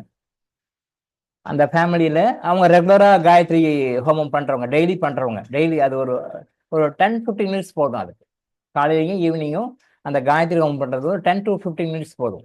அந்த 10 to 15 மினிட்ஸ் வந்து அந்த காயத்ரி ஹோமம் பண்ணுறது ரெகுலராக பண்ணுறாங்க. பட் எல்லாரும் சுருண்டு சுருண்டு வந்து இறக்குறான். அன்னைக்கு இறந்தவங்களுடைய அந்த பாதிப்பு இன்னைக்கு 3ஆவது தலைமுறையாக இன்னைக்கும் இருக்கு. ஆனால் அந்த ஃபேமிலிக்கு ஒன்றுமே ஆகலை. இது ரெக்கார்ட் பிரேக். வேர்ல்டுலேயே இது மிகப்பெரிய ஆச்சரியம். ஃபாரின்லேருந்து நிறைய பேர் வராங்க. இது என்ன, இது எல்லாரும் சுருண்டு சுருண்டு விடுறாங்க, எல்லாரும் சேர்ந்து போயிட்டாங்க, நிறைய பேர் பாதிச்சிருக்காங்க, இறந்தவங்க இல்லாமல் உயிரிழந்தவங்களும் பல வகையில பாதிச்சிருக்காங்க. ஆனா நீங்க மட்டும் எப்படி எந்த பாதிப்பும் இல்லாம இருக்கீங்க அப்படின்னு சொல்லி கேட்குறாங்க. பட் அவங்களும் சொல்றாங்க, இது அப்ப வந்தது, எத்தனை பேர் ஞாபகம் வச்சிருக்கீங்க, எத்தனை பேர் மாத்திட்டீங்கன்னு தெரியாது. பட் அவங்க வந்து காயத்ரி ஹோமம் தான் வளர்க்குறாங்க. அந்த பிராமின் ஃபேமிலி காயத்ரி ஹோமம் தான் வளர்ப்பாங்க. அந்த காயத்ரி ஹோமத்திலிருந்து வர்ற அந்த புகை அங்க இருக்கிற பொல்யூஷனை எல்லாம் டோட்டலா எரேஸ் பண்ணி அதை பாசிட்டிவா மாத்தி விட்டுச்சுன்னா பாருங்க, யூனியன் கார்பைடு கம்பெனி இருந்து அந்த கேஸ் லீக் ஆகி வர அந்த விஷ வாயுவை முறிக்குது பாருங்க. அதை முறிச்சு பாசிட்டிவா மாத்தி அங்க அந்த ஃபேமிலியில் இருக்கிறவங்க ஒருத்தரும் பாதிக்கல. சயின்டிஸ்ட் என்னென்ன வகையில டெஸ்ட் பண்ணி பாக்குறாங்க, அவங்க ஜென்ரேஷன் எல்லா ரிலேட்டிவ் எல்லாம், யாருக்கும் எந்த ஒரு சின்ன ஒரு தடயம் கூட இல்லை. இந்த விஷவாயுனால அவங்களுக்கு வந்த பாதிப்பு சின்ன தடயம் கூட இல்லை. எந்த அளவுக்கு பண்ணியிருக்காங்க பாருங்க. அப்ப அந்த காயத்ரி ஹோமத்தினுடைய பலன் வந்து என்னன்னு சொல்லி பார்த்துங்க. உலகம் அப்பொழுதுதான் கொஞ்சம் உணர்ந்து கொண்டது இந்தியாவினுடைய மகிமையும், இந்திய மக்களுடைய அந்த மந்திரங்களுடைய பலனையும், இந்திய மக்கள் அந்த மந்திரங்களால எவ்வளவு பலனடைகிறாங்க, இந்திய மந்திரங்களுக்கு எவ்வளவு பவர். அது இந்திய மந்திரம் நம்ம பேச்சுக்காக சொல்றோம், but it is universal to all. But இந்தியாவில் பிராக்டிஸ் பண்ணப்படுகின்ற அந்த மந்திரங்களுக்கு என்ன பவர் உலகம் உணர்ந்து கொண்டது. அப்புறம் மறந்து போச்சு, அது வேற சமாச்சாரம். பட் உலகம் உணர்ந்து கொண்டது. அந்த ஹோமம்ன்றது வந்து அவ்வளவு விஷயம். அதை பத்தி பேசணும்னா அதை பத்தியும் எகைன் ஒரு 10 கிளாஸ்க்கு போகலாம், அவ்வளவு விஷயம் இருக்கு. ஸோ ஹோமம் வளர்த்து நல்ல விஷயம் தான். அந்த காயத்ரி ஹோமம் தான் அந்த போபால் விஷவாயுவை டோட்டலா முறிச்சு பண்ணா, அப்போ ஹோமத்தில் வளர்த்தப்படுகின்ற அந்த வேலியில் வளர்த்தப்படுகின்ற தீக்கு என்ன பலன் இருக்கு, அதுல எவ்வளவு எஃபெக்ட் இருக்குன்னு புரிஞ்சுக்கோங்க. விஷவாயுவே முறிக்குது அப்படின்னா பாத்துங்க. அப்ப இன்னைக்கு இருக்க பொல்யூஷனை வந்து போக்குறதுக்கு ஒரு வீட்லையும் காயத்ரி ஹோமம் வளர்த்தோம் அப்படின்னு சொன்னா இந்த பொல்யூஷன்லாம் ஒண்ணுமே இல்லை, பட் ஜீரோ போயிடும். எத்தனை பேர் செய்வாங்க? குடிக்கெடுக்கிற சீர்களை உட்காந்து மணிக்கணக்கில் பாக்குறாங்க, வீணா போன கிரிக்கெட்டை உட்காந்து மணிக்கணக்கில் பாக்குறாங்க, வீணா போன சினிமாவை மணிக்கணக்கில் பாக்குறாங்க. பட் அந்த இதுக்காக ஒரு 1/2 hour 1 hour பண்ணி அந்த காயத்ரி ஹோமத்தை பண்ண மாட்டாங்க. நீங்க செஞ்சு பாருங்க, வீட்டுல என்ன பலன் வருது மாறிப்பாரு. உடல் ரீதியாக, மன ரீதியாக, ஆத்மா ரீதியாக எப்படியெல்லாம் நீங்க டெவலப் ஆகுறீங்கன்னு பாருங்க. செஞ்சு பார்த்தா தான் தெரியும். செய்யாத வரைக்கும் அது மூட நம்பிக்கையா இருக்கும். இதுக்காக டைம் வேஸ்ட் பண்ணவே மாட்டேன். திரும்பவும் சொல்றேன், வீணா போன சினிமாவுக்கும், வீணா போன சீரியலுக்கும், வீணா போன கிரிக்கெட்டுக்கும் டைம் ஸ்பெண்ட் பண்றோம். ஆனா ஒரு பொறுத்துக்கு இது மாதிரி விஷயம்லாம் செய்யணும். இந்த ஹோமத்துல வந்து அக்னி பகவான் ஒருத்தர் வருவார். ஹோமத்துல போடும்போது இந்த தீகா குரூப்புக்காரெல்லாம் சொல்லுவாங்க, நிறைய பொருளை வேஸ்ட் பண்றீங்க, இந்த ஹோமத்துல போயிட்டு பட்டு புடவை போடுறீங்க, நகைகளை கூட சில பேர் போடுவாங்க, படம் போடுறீங்க, பொறி மற்ற தானியங்கள்லாம் போட்டு வேஸ்ட் பண்றீங்க, என்ன போட்டு எரிக்கிறீங்க, ஏன்னா வேஸ்ட்டு அப்படின்னு சொல்லிட்டு இந்த தீகா குரூப், கடவுள் மற்பார் குரூப் எல்லாம் சொல்லுவாங்க. தெரியல அவங்களுக்கு, அதனால அவங்க சொல்றாங்க மூட நம்பிக்கை எது அப்படின்னு சொல்றாங்க. மூட நம்பிக்கை it is perfect science. Perfect சயின்ஸ்னா அவங்க தெரியாது, அதனால அவங்க நல்லா போய் வேஸ்ட் பண்றீங்க. இல்லை, நீங்க அது எது போடுகிறீர்களோ அது பல மடங்காக உங்களுக்கு திரும்பி வரும். நீங்க வந்து அந்த வேள்வியில, யாகத்துல நீங்க எதையெல்லாம் நீங்க போடுறீங்களோ, போட்டு எரிக்கிறீங்களோ அது உங்களுக்கு பல மடங்காக திரும்பி வரும். இதுதான் கான்செப்ட். இந்த கான்செப்ட் அவங்களுக்கு தெரியல. பொருளை வேஸ்டா போடுறீங்க, பட்டுப்புடவை போய் நெருப்புல போடுறீங்க, அது யாரா கட்டிக்கலாம்ல, அதில் போடுற நவதானியங்கள்லாம் போடுறீங்க, அது யாராவது உணவா சாப்பிடலாம்ல, அதில் பழங்களெல்லாம் போடுறீங்க, அது யாருக்கா உணவா கொடுக்கலாம்ல, இந்த நகையை போய் போடுறீங்க, அது யாருக்கா கொடுக்கலாம்ல. அவங்க நினைக்கிறது தப்பு இல்லை, பட் அது இக்னரன்ஸா இருக்காங்கன்னு அர்த்தம். பட்டு நீங்க யாருக்கெல்லாம் கொடுத்து பசி ஆத்துறீங்க, யாருக்கெல்லாம் இதெல்லாம் போகுமோ, இதை மாதிரி பல மடங்கு 1000 மடங்காக இது மக்களுக்கு திருப்பி வரும்ன்றது அவங்களுக்கு தெரியல. அந்த டெக்னிக் அவங்களுக்கு தெரியல. அதை வந்து இந்து மத ஆன்மீகவாதிகள் அதை கண்டுபிடிச்சாங்க. அதனால அதை வந்து எக்ஸிக்யூட் பண்ணி மகான்களும் ரிஷிகளும் கண்டுபிடிச்சு சொன்னாங்க, அதை செஞ்சாங்க. அக்னி பகவான் வந்து ஒரு போஸ்ட்மேன் மாதிரி, குரியர் மாதிரி. இப்போ ஒரு இடத்துல போஸ்ட்மேன் கொண்டு போய் கொடுக்குறாரு, குரியருக்கு கொடுக்குறோம், குரியர் போய் டெலிவரி கொடுக்குறாங்க. அது மாதிரி அக்னி என்னன்னா, அந்த பஞ்சபூதங்களோட அக்னி என்னன்னா லைக் போஸ்ட்மேன். அவர் வந்து ஒரு போஸ்ட்மேன் மாதிரி. குரியர் மேன் மாதிரி அவர். நம்ம என்ன இங்க போடுறோமோ அதை கொண்டு போய் அந்த சம்பந்தப்பட்ட தேவதைகள் கிட்ட யாராக்கிட்ட போய் ஹேண்ட் ஓவர் பண்ணணுமோ போய் ஹேண்ட் ஓவர் பண்ணுவார். நீங்க இங்க என்னென்னலாம் போடுறீங்களோ அதை கொண்டு போய் சேர்த்துற வேலை வந்து குரியர் பாய் மாதிரி, போஸ்ட்மேன் மாதிரி அந்த வேலையை செய்வவர் தான் அக்னி பகவான். நீங்க அக்னியில எதையெல்லாம் போடுகின்றீர்களோ அதை யார் யார்கிட்ட எந்தெந்த தேவதை கிட்ட கொண்டு போய் கரெக்டா சேர்த்தணுமோ அதை கொண்டு போய் போடுவாங்க. சில பேர் சில கோரிக்கைகள்லாம் எழுதி அந்த பேப்பர்ல எழுதி அதை போடுவாங்க. அப்ப அந்த கோரிக்கைகளை வந்து இறைவன் வந்து அக்னி பகவான் மூலமாக அது கொண்டு போய் அங்கங்கெல்லாம் சேர்த்து கொடுப்பார், போய் சேர்த்துவார். அது மூட நம்பிக்கை கிடையாது, சயின்ஸ் தான். இந்த அக்னியை வந்து யார் யார்கிட்ட எங்கெங்க கொண்டு போய் சேர்த்தணுமோ கரெக்டாக தெரியும். எந்த தேவதை கிட்ட, சப்போஸ் ஒரு டிபார்ட்மெண்ட்னா இப்போ மோடி இருக்காரு, அவர்கிட்ட ஒரு போய் சேர்த்தணும். அப்போ எந்தெந்த மினிஸ்ட்ரி கிட்ட போய் எல்லாமே போய் மோடிக்கிட்டே போய் கொடுக்க மாட்டாங்க. அப்போ எந்தெந்த மினிஸ்ட்ரி கிட்ட போய் அதை கொடுக்கணும். இல்லை மோடிக்கிட்டே போய் கொடுத்தாலும் கூட அவர் எந்த மினிஸ்ட்ரிக்கு ஃபார்வர்ட் பண்ணி தான் அனுப்பிடுவார். நீங்கள் தமிழ்நாடு எடுத்தீங்கன்னா ஸ்டாலினுக்கு போகணும், அவர்கிட்ட ஒரு அப்ளிகேஷன் கொடுக்கணும்னா அவரே எடுத்து டேரெக்டாக அவரே எல்லாம் பார்த்துக்க மாட்டார். சார் நீங்கள் அவரோட டிபார்ட்மெண்ட்டுக்கு சீஃப் மினிஸ்டர் செல்லுக்கே நீங்கள் அனுப்பிச்சிங்கன்னா கூட அது என்ன பண்ணுவார், அவருடைய செக்ரட்டரி எல்லா டிபார்ட்மெண்ட்டுக்கும் பிரித்து அனுப்புவார். அந்த கன்சர்ன் டிபார்ட்மெண்ட்டுக்கு அது போகும். அவர் ஸ்டாலின் எடுத்து உட்காந்து இப்போ பார்க்குற மாதிரி பார்க்க மாட்டார். அது யாராவது போகணுமோ போகணும். அதே மாதிரி வந்து நீங்கள் இறைவன்கிட்ட நீங்கள் ஒரு டிமாண்ட் வைக்கிறீங்க அப்படிங்கும்போது இந்த அக்னி பகவான் அதை கொண்டு போய் சேர்த்துவார். அந்த அக்னி பகவான் டேட்டா இறைவன்கிட்ட போக மாட்டார். இறைவனுக்கு கீழே யாரெல்லாம் இருக்காங்க, அந்த தேவதைகள் டிபார்ட்மெண்ட் ஹெட்ஸ் எல்லாம் இருப்பாங்களே, எந்த நவகிரகங்கள் எந்த டிபார்ட்மெண்ட் ஹெட்ஸ் இருக்காங்களோ அவங்ககிட்ட கரெக்டாக கொண்டு போய் சேர்த்துக்குவார். ஸோ அக்னிக்கு அந்த பவர் இருக்கு. அந்த அக்னியை வந்து நீங்க கூட வச்சுக்கிட்டீங்கன்னா உங்களோட டிமாண்ட்ஸ் வந்து எப்பயுமே கரெக்டாக கொண்டு போய் சேர்த்துடுவார். ஆனால் நீங்க அக்னியை வந்து கூட வச்சுக்க முடியாது. அக்னியை வந்து குறிப்பிட்ட லெவலுக்கு மேலே நீங்கள் ஹேண்டில் பண்ண முடியாது. அக்னி உங்களுக்கு வச்சுக்க டெக்னிக் தெரியாது. அக்னி எப்படி வச்சுக்கணும், அதை எப்படி ஹேண்டில் பண்ணணும் உங்களுக்கு தெரியாது. அது குட் டைமில் தான் ஹேண்டில் பண்ண முடியும். அதனால தான் உங்களுக்கு கிறிஸ்டல் ரெக்கமெண்ட் பண்ணுறோம். கிறிஸ்டல் வந்து 24 hours இருக்கீங்க. இந்த அக்னி பகவான் செய்கிற வேலை கிறிஸ்டல் பண்ணும். இப்போ நான் முன்னாடி உதாரணம் சொன்ன மாதிரி நீங்கள் உங்களோட டிமாண்டு, உங்களுடைய கோரிக்கை, உங்களுக்கு என்ன நீங்கள் இறைவன்கிட்ட சொல்லணுமோ நினைக்கிறீங்களோ பண்ணுறீங்களோ அதை எப்படி அக்னி பகவான் வந்து இறைவன்கிட்ட கொண்டு போய் சேர்த்துட்டு அந்த இறைவன்கிட்ட இருந்து அவர் யார்கிட்டலாம் டைரக்ட் பண்ண இவர்கிட்ட போய் கொடு சொல்கிறாரோ அதை போய் நீங்கள் இறைவன்கிட்ட ஃபர்ஸ்ட் போயிட்டு தென் அதுக்கு பிறகு யார்கிட்டலாம் போய் சேர்த்துணுமோ சேர்த்துறாரோ அக்னி பகவான். அதே மாதிரி இந்த கிறிஸ்டல் என்ன பண்ணும், உங்கள் டிமாண்டை டிவைன் கிட்ட கொண்டு போயிடும். டிவைன் கிட்ட கொண்டு போய் டிவைன் என்ன பண்ணும், கன்சர்ன் டிபார்ட்மெண்ட் இவங்களுக்கு அமுச்சு பிடிச்சி அமுச்சு விடு அப்படின்னு சொல்லும்போது அந்த யாராக்கிட்ட கொண்டு போய் சேர்த்தணுமோ அந்த கிறிஸ்டல் இந்த வேலையை செய்யும். இந்த கிறிஸ்டல் வந்து நீங்கள் தைரியமாக கூட வச்சுக்கலாம், நெருப்பை கூட வச்சுக்க முடியாது. ஏன் கிறிஸ்டல் அப்படின்னா, கிறிஸ்டல் வந்து நீங்கள் எப்பயும் கூட பாக்கெட்டில் வச்சுக்கலாம், எப்போ வேணாலும் ஹேண்டில் பண்ணிக்கலாம், எந்த மாதிரி பண்ணிக்கலாம். பட் இப்போ அக்னி பகவான் எப்படி ஹோமத்தில் வந்து பகவான் கிட்ட கொண்டு போயிட்டு பகவானோட இன்ஸ்ட்ரக்ஷன் என்ன சொல்றாரோ அதுக்கு தகுந்த மாதிரி எந்த தேவகிட்ட போய் சேர்த்துறாரோ அதே மாதிரி நீங்கள் வச்சிருக்கிற கிறிஸ்டல் டிவைன் கிட்ட கொண்டு போகும். அந்த டிவைன் கிட்ட இருந்து இன்ஸ்ட்ரக்ஷன் வரும், இன்னொரு டிபார்ட்மெண்ட் இவர்கிட்ட கொண்டு போய் கொடுத்துரும், உடனே அந்த இடத்துல கொண்டு போய் கொடுக்கும். இந்த வேலையை கிறிஸ்டல் செய்யும். ஹோமத்துல வேள்வியில அக்னி பகவான் என்ன செய்யறாரோ அதை இங்கே சாதாரண நம்முடைய மனித பிறவி லைஃப்ல கிறிஸ்டல் செய்யும். அந்த கிறிஸ்டலை யூஸ் பண்ணிக்கோங்கன்னு சொல்லத்தான். சரியா? ஹோமம் பண்ணலாம், நல்லதுதான், குட் கர்மா தான். அப்போ நம்ம முன்னோர்கள் வந்து படங்கள் சொல்லும்போது ஒரு கோயிலை கட்டினா இவ்வளவு புண்ணியம் படம் கிடைக்கும், ஒரு ஏழைக்கு வந்து உதவி செஞ்சா இவ்வளவு புண்ணியம் கிடைக்கும், இந்த அன்னதானம் பண்ணா இவ்வளவு புண்ணியம் கிடைக்கும் அப்படின்ற மாதிரி லிஸ்ட் எல்லாம் நிறைய சொல்லியிருக்காங்க. என்னென்ன புண்ணியங்கள் பண்ணா என்னென்ன நற்பலன்கள் கிடைக்கும், அதே மாதிரி ஹோமங்கள் வேதிகள் பண்ணா என்ன பலன் கிடைக்கும்னு சொல்லியிருக்காங்க. அப்ப அந்த காலத்து ராஜாக்கள்லாம் பீரியாடிக்கலா ரெகுலரா வந்து அந்தந்த டைம்ல எந்தெந்த நாள்ல பண்ணணும்னு ஒரு கணக்கு இருக்கு.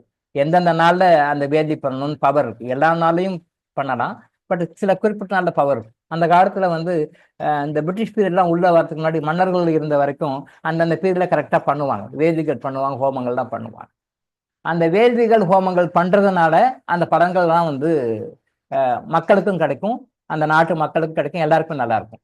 ஸோ வேள்விகள் ஹோமங்கள் பண்றதுனால என்ன நன்மைகள்ன்றது நிறைய புராணங்கள் இதிகாசங்கள்ல நமக்கு சொல்லியிருக்காங்க. அது புண்ணியமும் கூட. பட் அந்த வேள்விகள் ஹோமங்கள் வந்து அப்போ மன்னர்கள் பண்ணாங்க, ரொம்ப கிராண்டா, ரொம்ப பெருசா ரொம்ப இதாக பண்ணுவாங்க. பட் இன்னைக்கு மன்னர்கள் இல்லை, அரசர்கள் இல்லை. அந்த அரசர்களாக இருக்கின்ற அந்த இடத்துல இருக்கின்ற இந்த பிரைம் மினிஸ்டர்ஸ், பிரசிடென்ட்ஸ் இந்த மாதிரி இருக்கவங்க டெம்பரரியா இருக்காங்க. ஒரு குறிப்பிட்ட பேருக்கு இருப்பாங்க, போயிடுவாங்க, குறிப்பிட்ட போயிடுவாங்க. மன்னர்களாக இருக்கின்ற ஜப்பான், பிரிட்டன் இந்த மாதிரி நாட்டில் மன்னர்களாகவும் சில பேருக்கு அவங்களுக்கு பேரெல்லாம் தெரியாது. ஆனால் நீங்கள் தான் சாதாரணமாக அப்பப்போ எங்களால் முன்ன முடியுது அந்த மாதிரி ஹோமங்கள் செய்யலாம். மத வேறுபாடின்றி இன வேறுபாடின்றி எல்லாருமே பண்ணலாம். குட்டி குட்டி ஹோமங்கள் பண்ணலாம். அதனால நிறைய நன்மைகள் கிடைக்கும். அது வந்து புண்ணியமும் கூட, அது குட்கர்மா கூட, நிறைய நன்மைகள் கிடைக்கும். ஸோ அது கரெக்டு தான். இப்போ அந்த மாதிரி ஹோமங்கள் வேள்விகள் சில பேருக்கு அமாவாசை டைம்ல பண்ணுவாங்க. எல்லாராலையும் பண்ண முடியாது. பண்ணாதவங்க சாதாரண மன்னிப்பறிக்கை கேட்டு மனசார கேட்டாலே போதும். இருக்கிறவங்க பண்ணுவோம். அமாவாசை அன்னைக்கு ஸ்பெஷலா வேள்விகள் பண்றதும் இருக்கு, ஹோமங்கள் பண்றதும் இருக்கு. சில பேர் இன்னைக்கும் ட்ரெடிஷனா பண்றாங்க. அது மாதிரி பண்றவங்க பண்ணலாம், முடியாதவங்க விட்டுறலாம். பெரும்பாலும் இப்ப நாளைக்கு பாருங்க, தினத்தனி பேப்பர்ல வரும். நாளைக்கு தினத்தனி பேப்பர்ல இந்த ஆடி அமாவாசை அன்னைக்கு முன்னோர்கள் இந்த கடல்ல வழிபாடு பண்ணாங்க, இந்த வழிபாடு பண்ணாங்க, அந்த வழிபாடு பண்ணாங்கன்னு சொல்லிட்டு நாளைக்கு பேப்பர்ல வரும். போட்டோ போடுங்க. ரெகுலராக நீங்க நாளைக்கு பேப்பர் எடுத்து பாருங்க. ஆடி அமாவாசையில இந்த இடத்துல இவங்க கும்பிட்டாங்க, அந்த இடத்துல அவங்க கும்பிட்டு போட்டோ எடுத்து போடுவாங்க. அந்த மாதிரி இடங்களை நான் போய் பார்த்துருக்கேன். எப்படி பண்றாங்கன்னு சொல்லி பார்த்துருக்கேன். முறையா செய்யறாங்களா அப்படின்னா, இந்த குளத்துக்கிட்ட, ஆத்துக்கிட்ட, கடல்கள் கிட்ட, ஓரங்கள்ட்ட போயிட்டு நிறைய போய் பண்ணுவாங்க. ஏதோ மக்களுக்கு வந்து இந்த ஆடி அமாவாசை அன்னைக்கு, இந்த புரட்டாசி அமாவாசை அன்னைக்கு, தை அமாவாசை அன்னைக்கு, இந்த மாதிரி எல்லாம் மகாலி அமாவாசை அன்னைக்கு, இந்த மாதிரி நாட்கள்ல யார் செய்யணுன்ற ஒரு அவேர்னஸ் இருக்குன்ற வகையில் நம்ம சந்தோஷப்பட்டுக்க வேண்டியதுதான். ஆனா கமர்ஷியலா பண்றாங்க. ஒரு 100 ருபீஸ், 200 ருபீஸ், 50 ருபீஸ் அப்படி மாதிரி வாங்கிட்டு கமர்ஷியல் இவங்களும் வரிசையா போறாங்க. நிறைய பேர் அப்புறம் கியூல நிக்கிறாங்க. அவங்க மந்திரங்களை சொல்றாங்க. அவங்க சொல்ல இவங்களும் ஏதோ சில சாங்கிய சடங்குகள் பண்றாங்க. ரைட், ஓகே, வந்துடுறாங்க. அது மாதிரி இடங்களுக்கு நான் ஒரு 4-5 இடத்துக்கு போய் பார்த்தேன். மனசு கஷ்டமா தான் இருந்தது. ஏதோ கமர்ஷியலா பண்றாங்க. எதுக்கு பண்றோம்னு இவங்களுக்கும் தெரியல, ஏன் பண்றோம்னு செய்யறவங்களுக்கும் தெரியல. ஏதோ ஒன்று காமாசமான மந்திரம் சொல்றாங்க. இதை பெரியவங்க நினைச்சுக்கோ, அவங்க நினைச்சுக்கோ, இவங்க நினைச்சுக்கோ, இப்படி விடு, எள்ளு போட்டு தண்ணியை விடு, இப்படி விடு, அப்படி விடு அப்படின்றாங்க. ரைட், ஓகே, இவங்களும் பண்றாங்க, வந்துடுறாங்க. அது முழுமையாக செய்யறாங்களான்னா செய்யல. அது ஏன் செய்யல, அது ப்ராப்பரா பண்ணலைன்னா, என்னுடைய குரு என்னை உட்கார வச்சு மனுக்கணக்கில் செய்ய வச்சிருக்கிறார். குறைஞ்சபட்சம் 3 ஹவர்ஸ் ஆகும். காலையில ஒரு 6 மணிக்கு உட்கார வச்சா 3-4 ஹவர்ஸ் கூட 10-11 மணி வரைக்கும் கூட போயிருக்கு. அந்த முறையா எப்படி செய்யணும் அப்படின்னு சொல்லி எனக்கு சொல்லி கொடுத்து, அவரே பக்கத்தை உட்கார்ந்து இது செய்யுங்கன்னு சொல்லி என்னை செய்ய வைப்பார். செஞ்சிருக்கேன் நான். அப்ப அந்த 3 மணி நேரம் தொடர்ந்து 4 நாள் செய்யும்போது அது முழுமை பெறுகிறது. முறையா அப்படிதான் செய்யணும். முறையா அப்படிதான் செய்யணும். இது செஞ்சதுனால தான் எனக்கு தெரியலன்னா எனக்கும் தெரியாது. ஓ, இப்படி ஆரம்பிக்கணும், இப்படி முடிக்கணும், இப்படி செய்யணும், இப்படி பண்ணணும், இப்படி பண்ணணும், இப்படி செய்யணும், இப்படி பண்ணணும், இப்படி செய்யணும். அது 3 மணி நேரம். சில சில அமாவாசைகள்ல 11:30 வரைக்கும் கூட இருக்கு. 6 மணிக்கு ஆரம்பிச்சிருவார். சூரியன் உதயம் ஆன உடனே ஆரம்பிச்சிருவாரு. ஆரம்பிச்சு என்னை உட்கார சொன்னார்னா, இப்படி செய்யணும், இப்படி செய்யணும், இப்படி செய்யணும், கூட இருந்து பக்கத்துல இருந்து எல்லாமே சொல்லுவார். அதே மாதிரி கரெக்டா பண்ணுவேன். 11-11:30 கூட ஆயிருக்கும். அதுக்கு பிறகுதான் மாடி இருந்து கீழே வந்திருக்கும், அல்ல ரூம்ல இருந்து கீழே வந்திருக்கும். அந்த மாதிரி முறையா செய்யணும். அதான் ப்ராப்பர் வே. அதான் ப்ராப்பரா பண்ணணும். பட் இப்போ நான் ஒருத்தருக்காக என்னுடைய குரு மூலமாக நான் எனக்கு கற்றுக் கொடுத்து நான் செஞ்சது 3.5 மணி நேரம்னு வச்சுக்கோங்களேன். இந்த 3.5 மணி நேரத்துல இப்ப சாதாரண கோயில்ல இடத்துல பாக்குறோம், குறைஞ்சபட்சம் ஒரு 300-400 பேருக்கு பண்ணி முடிச்சிடுறாங்க. அதுவும் சில இடத்துல பார்த்தேன், குரூப்பா ஒரு 10 பேர் 15 பேர் அப்படியே உட்கார வச்சிடுறாங்க. எல்லாரும் நான் சொல்றது சொல்லுங்க, எல்லாரும் நான் செய்யறது செய்யுங்க அப்படின்னு இவங்க ஏதோ ஒன்று சொல்றாங்க, அவங்க என்ன செய்யறாங்க, அவங்க ஏதோ பண்ணிட்டு வராங்க. பலன்கள் முழுமையா கிடைக்குமா அப்படின்னு சொல்லி சொன்னா அப்படி இல்லை. ஏன்னா முழுமையான செய்தா என்ன பலன் கிடைக்கும், எப்படி செய்யணும் எனக்கு தெரிந்ததுனால இவங்களை போய் பார்க்கும் பொழுது ஒண்ணுமே இல்லை. ஒரு 10% கிடைச்சா ரொம்ப அதிகம். 100% இல்லை, ஒரு 10% கிடைச்சா ரொம்ப அதிகம். 90% கிடைக்கவே இல்லை. அப்படி பண்றாங்க. பட் என்னுடைய சஜஷன் என்ன அப்படின்னா, அங்கே போய் செய்யறது பற்றி தப்பு இல்லை. நீங்க உங்களுடைய பழக்கத்தின்படி ஆத்துக்கிட்டேயோ குளத்துக்கிட்டேயோ மற்ற இடத்துக்கோ போய் செய்யறதுங்க தப்பு இல்லை. ஒரு 10% வரும், பெனிஃபிட் கிடைக்கும். ஆனா என்னுடைய அட்வைஸ் என்ன, அந்த 10%ஓட நிக்காதீங்க, வீட்டுக்கு வந்து நீங்க தனியா பண்ணுங்க அப்படின்னு நான் சொல்றேன். நீங்க அது செய்யறதும் செய்யாதும் உங்களுடைய விருப்பம். அது செய்யலாம், செய்யாம விடலாம். பட் செய்யறத ஒரு 10% பெனிஃபிட் கிடைக்கும், இல்லைன்னா சொல்ல முடியாது. அது குறைஞ்சு போச்சு. அதான் எப்படி செய்யணும், முறையா செய்யணும்ன்றது வந்து அவங்களுக்கும் தெரியல. செய்கின்ற அந்த அந்த ஐயர்னு சொல்றேன் இல்லையா, அவங்களுக்கும் தெரியல. இவங்க போறவங்களுக்கும் தெரியல. போறவங்களுக்கு தெரியறதுக்கு வாய்ப்பு இல்லை. ஏன்னா இவங்க தெரியாத பாவம் போறாங்க. ஏதோ பெரியவங்க முன்னோர்கள் இருக்காங்க, இறந்தவங்க இருக்காங்க, அவங்களுக்காக நான் தர்ப்பணம் கொடுக்கணும், திதி கொடுக்கணும், இவங்க போறாங்க. நம்ம இவங்களுக்கு தப்பு சொல்ல முடியாது. பட் செய்ய வேண்டியதுங்க அவங்க வந்து ப்ராப்பரா செய்யலைன்றது தான் எனக்கு. நான் நிறைய அமாவாசையில பார்த்துருக்கேன். ஆளுங்க கம்மியா இருந்தா ஓரளவு கரெக்டா செய்யறாங்க. ஆளுங்க நிறைய கூட்டம் கூடிச்சுன்னா அடுத்த பேட்ச் வெயிட் பண்ணுங்க, டக்கு டக்குன்னு பாதியில அனுப்பிச்சு விட்டாங்க. மனசுக்கு ரொம்ப கஷ்டமா இருந்தது. தப்பு செய்யக்கூடாது இல்லை, தப்பு செய்யக்கூடாது இல்லை. நானும் காலில இருந்து ஒரு ரீசர்ச் பர்பஸ்க்காகவே நான் போய் உட்காந்து மெரினா பீச்சுக்கு போய் பார்த்துருக்கேன், பெசன் நகர் பீச்சுக்கு போய் பார்த்துருக்கேன், இன்னும் வேற 2 3 இடத்துக்கு போய் பார்த்துருக்கேன். கோயில் குளத்துக்கிட்ட போய் பார்த்துருக்கேன். கம்மனு சேலண்டா உட்காந்து பார்த்துட்டு இருப்பேன். என்னதான் பண்றாங்க, என்னதான் நடக்குதுங்க அப்படின்னு பார்த்து மனசுக்கு வருத்தமாக தான் இருக்குது. அதை பார்க்கும் பொழுது அவங்க ரொம்ப தப்பா தான் பண்றாங்க, தப்பா பண்றாங்க, தப்பா சொல்றாங்க. கூட்டம் ஒரு 4 பேர் 5 பேர் வெயிட்டிங் பண்ணா பொறுமையா சொல்றாங்க. அது பண்ணிட்டே இருக்கும்போது அடுத்த பேட்ச் வந்துடும். முன்னாடி நிற்பாங்க ரெடியா, நிலம் நின்று அந்த அர்ச்சனை தட்டோட ரெடியா நிற்பாங்க. கூட்டம் நிறைய வந்துச்சு, இதை பாதியில விட்டுருவாங்க. பாதியில முடிச்சுட்டு அடுத்த பேட்ச் வாங்கன்னு அது பாதி தான். போங்க தண்ணியில போட்டு கரைச்சிட்டு 7 கஷ்டம் அப்படியே திரும்பி பார்க்க அப்படி போயிடுங்க, ரைட் அவங்க போயிடுவான். அடுத்த பேட்ச் வருவாங்க. அடுத்த பேட்ச் வந்து பண்ணிட்டே இருப்பாங்க. ஓகே முடிச்சுட்டே இருப்பான். ஆச்சு 3/4 அடுத்த பேட்ச் கூட்டம் வரும். கூட்டம் நிறைய வந்துச்சுன்னா கொஞ்சம் வெயிட் பண்ணுங்கன்னுவாங்க. 2 பேர் தான் வெயிட் பண்ணுவாங்க. நிறைய பேர் வந்துச்சுன்னா உடனே அவங்க அசிஸ்டன்ட் வந்துருப்பாரு. அவர் ஸ்டாப் இருங்க இருங்க அப்படின்னு சொல்லிட்டு ஸ்டாப் பண்ணிட்டு சொல்லிடுவார், போதுங்க இருங்க. உடனே இவங்களை வந்து சீக்கிரம் டிஸ்பேச் பண்ணி அனுப்பிச்சிடுவோம். அந்த ப்ராசஸே பாதி தான் பாதி பேருக்கு தான் தெரியும். பட் அதை முடிச்சுட்டு ரைட் ஓகே முடிஞ்சதுங்க, நீங்க எல்லை விட்டுட்டு நீங்க கிளம்பிடுங்க. இதே மாதிரி நிறைய பேர். நான் வந்து காலைல இருந்து மணிக்கு 2 3 மணி வரைக்கும் வெயிட் பண்ணி பார்த்துருக்கேன். அப்போ ஒரு 10% பெனிஃபிட் கிடைக்குது. அப்போ நீங்க அந்த மாதிரி போய் சேர பழக்கமாக இருந்தா அப்ப வீட்டை வந்து தனியா செய்யுங்க. நீங்க வீட்டுல நாம சொல்ற மாதிரி இப்படி செஞ்சீங்கன்னா படம் வந்து அந்த பேலன்ஸ் 90% நீங்க கான்செப்ட் பண்ணிடுவீங்க. இல்லை முழுசா 100% கான்செப்ட் பண்ணிடுவீங்க. நீங்க ஓம் நடத்தினா பரவாயில்ல, ஓம் பரவாயில்ல.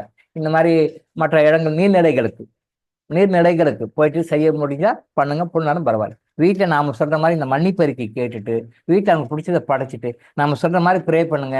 100% பெனிஃபிட் உங்களுக்கு கிடைக்கும். இதான் சிம்பிள் வே. யார் வேணாலும் ரொம்ப ஈஸியா ஃபாலோ பண்ணக்கூடிய முறை இது. அமாவாசை முக்கியத்துவம் கொடுங்க. எந்த வேலையா இருந்தாலும் அதை ஓரங்கட்டு முதல்ல இதை பண்ணிட்டு அப்புறம் எந்த வேலையா இருந்தாலும் போகும். இது உங்களுக்கு பல வகையில நன்மைகளை கொடுக்கும். அது லிஸ்ட் சொல்ல முடியாது, நிறைய வகையில் நன்மைகளை கொடுக்கும். சரியா? இப்ப அந்த அறிக்கை படி யாரிடம் மன்னிப்பு கேட்க விரும்புகிறோமோ 10 ஆரம்பிச்சிடறேன். இறந்த நம்முடைய தந்தை வழி முன்னோர்கள் மற்றும் உறவினர்கள், தாய் வழி முன்னோர்கள் மற்றும் உறவினர்கள், மற்றும் நம்முடைய முற்பிறவிகளில் சம்பந்தப்பட்ட மறுபிறவி எடுக்காமல் உள்ள ஆத்மாக்கள் ஆகியோரிடம் மன்னிப்பு நாம கேட்கிறோம்.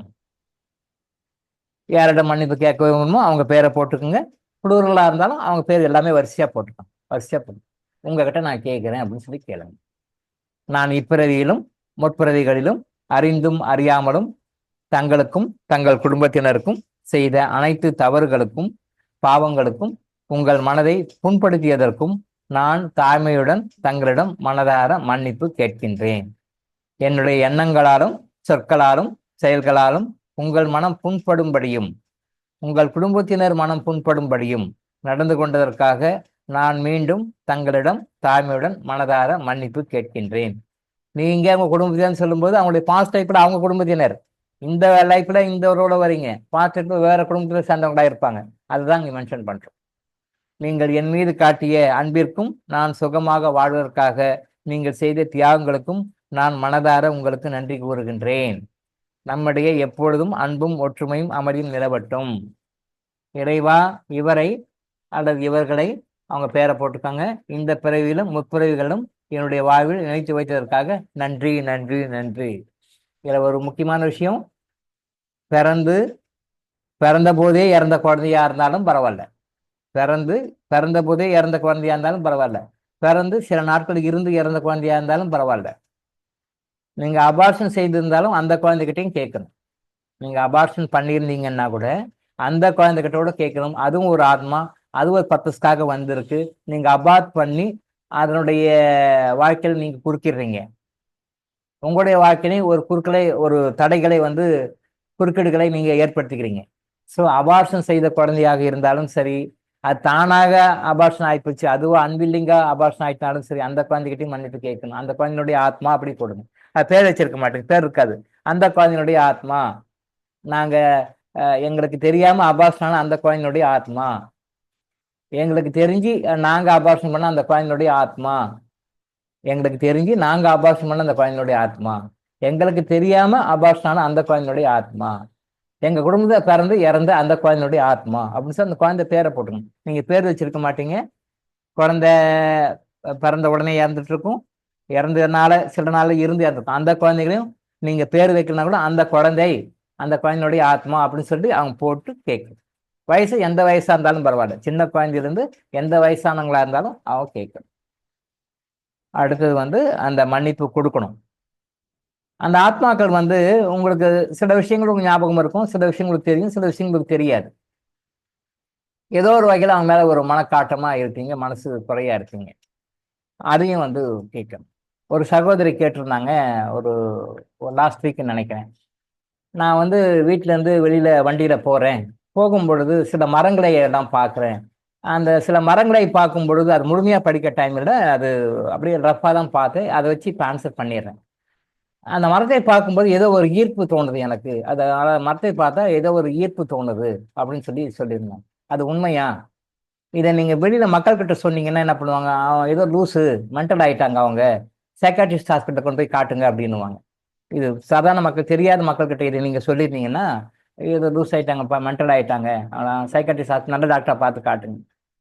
முழுக்க முழுக்க உண்மை சரிமா அது. நீங்க சென்சிட்டிவா இருக்கீங்கன்னு அர்த்தம். அந்த சகோதரி வந்து ரொம்ப சென்சிட்டிவா இருக்காங்கன்னு சொல்லி அர்த்தம். அந்த அந்த பக்குவம் வந்திருக்குன்னு அர்த்தம்.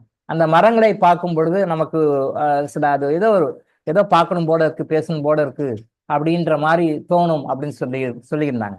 அது உண்மை. அது 100க்கு 100 உண்மை. அந்த மரத்திற்கும் நமக்கும் சம்பந்தம் இருக்கின்றது.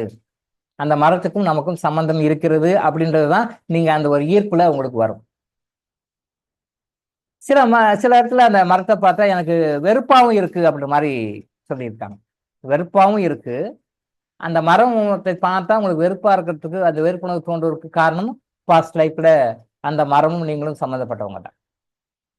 அந்த மரத்தை பார்த்தா ஒரு ஈர்ப்பா இருக்கு அப்படின்னு சொன்னா அதுவும் பாஸ்ட் லைஃப்ல சம்மந்தப்பட்டவங்க.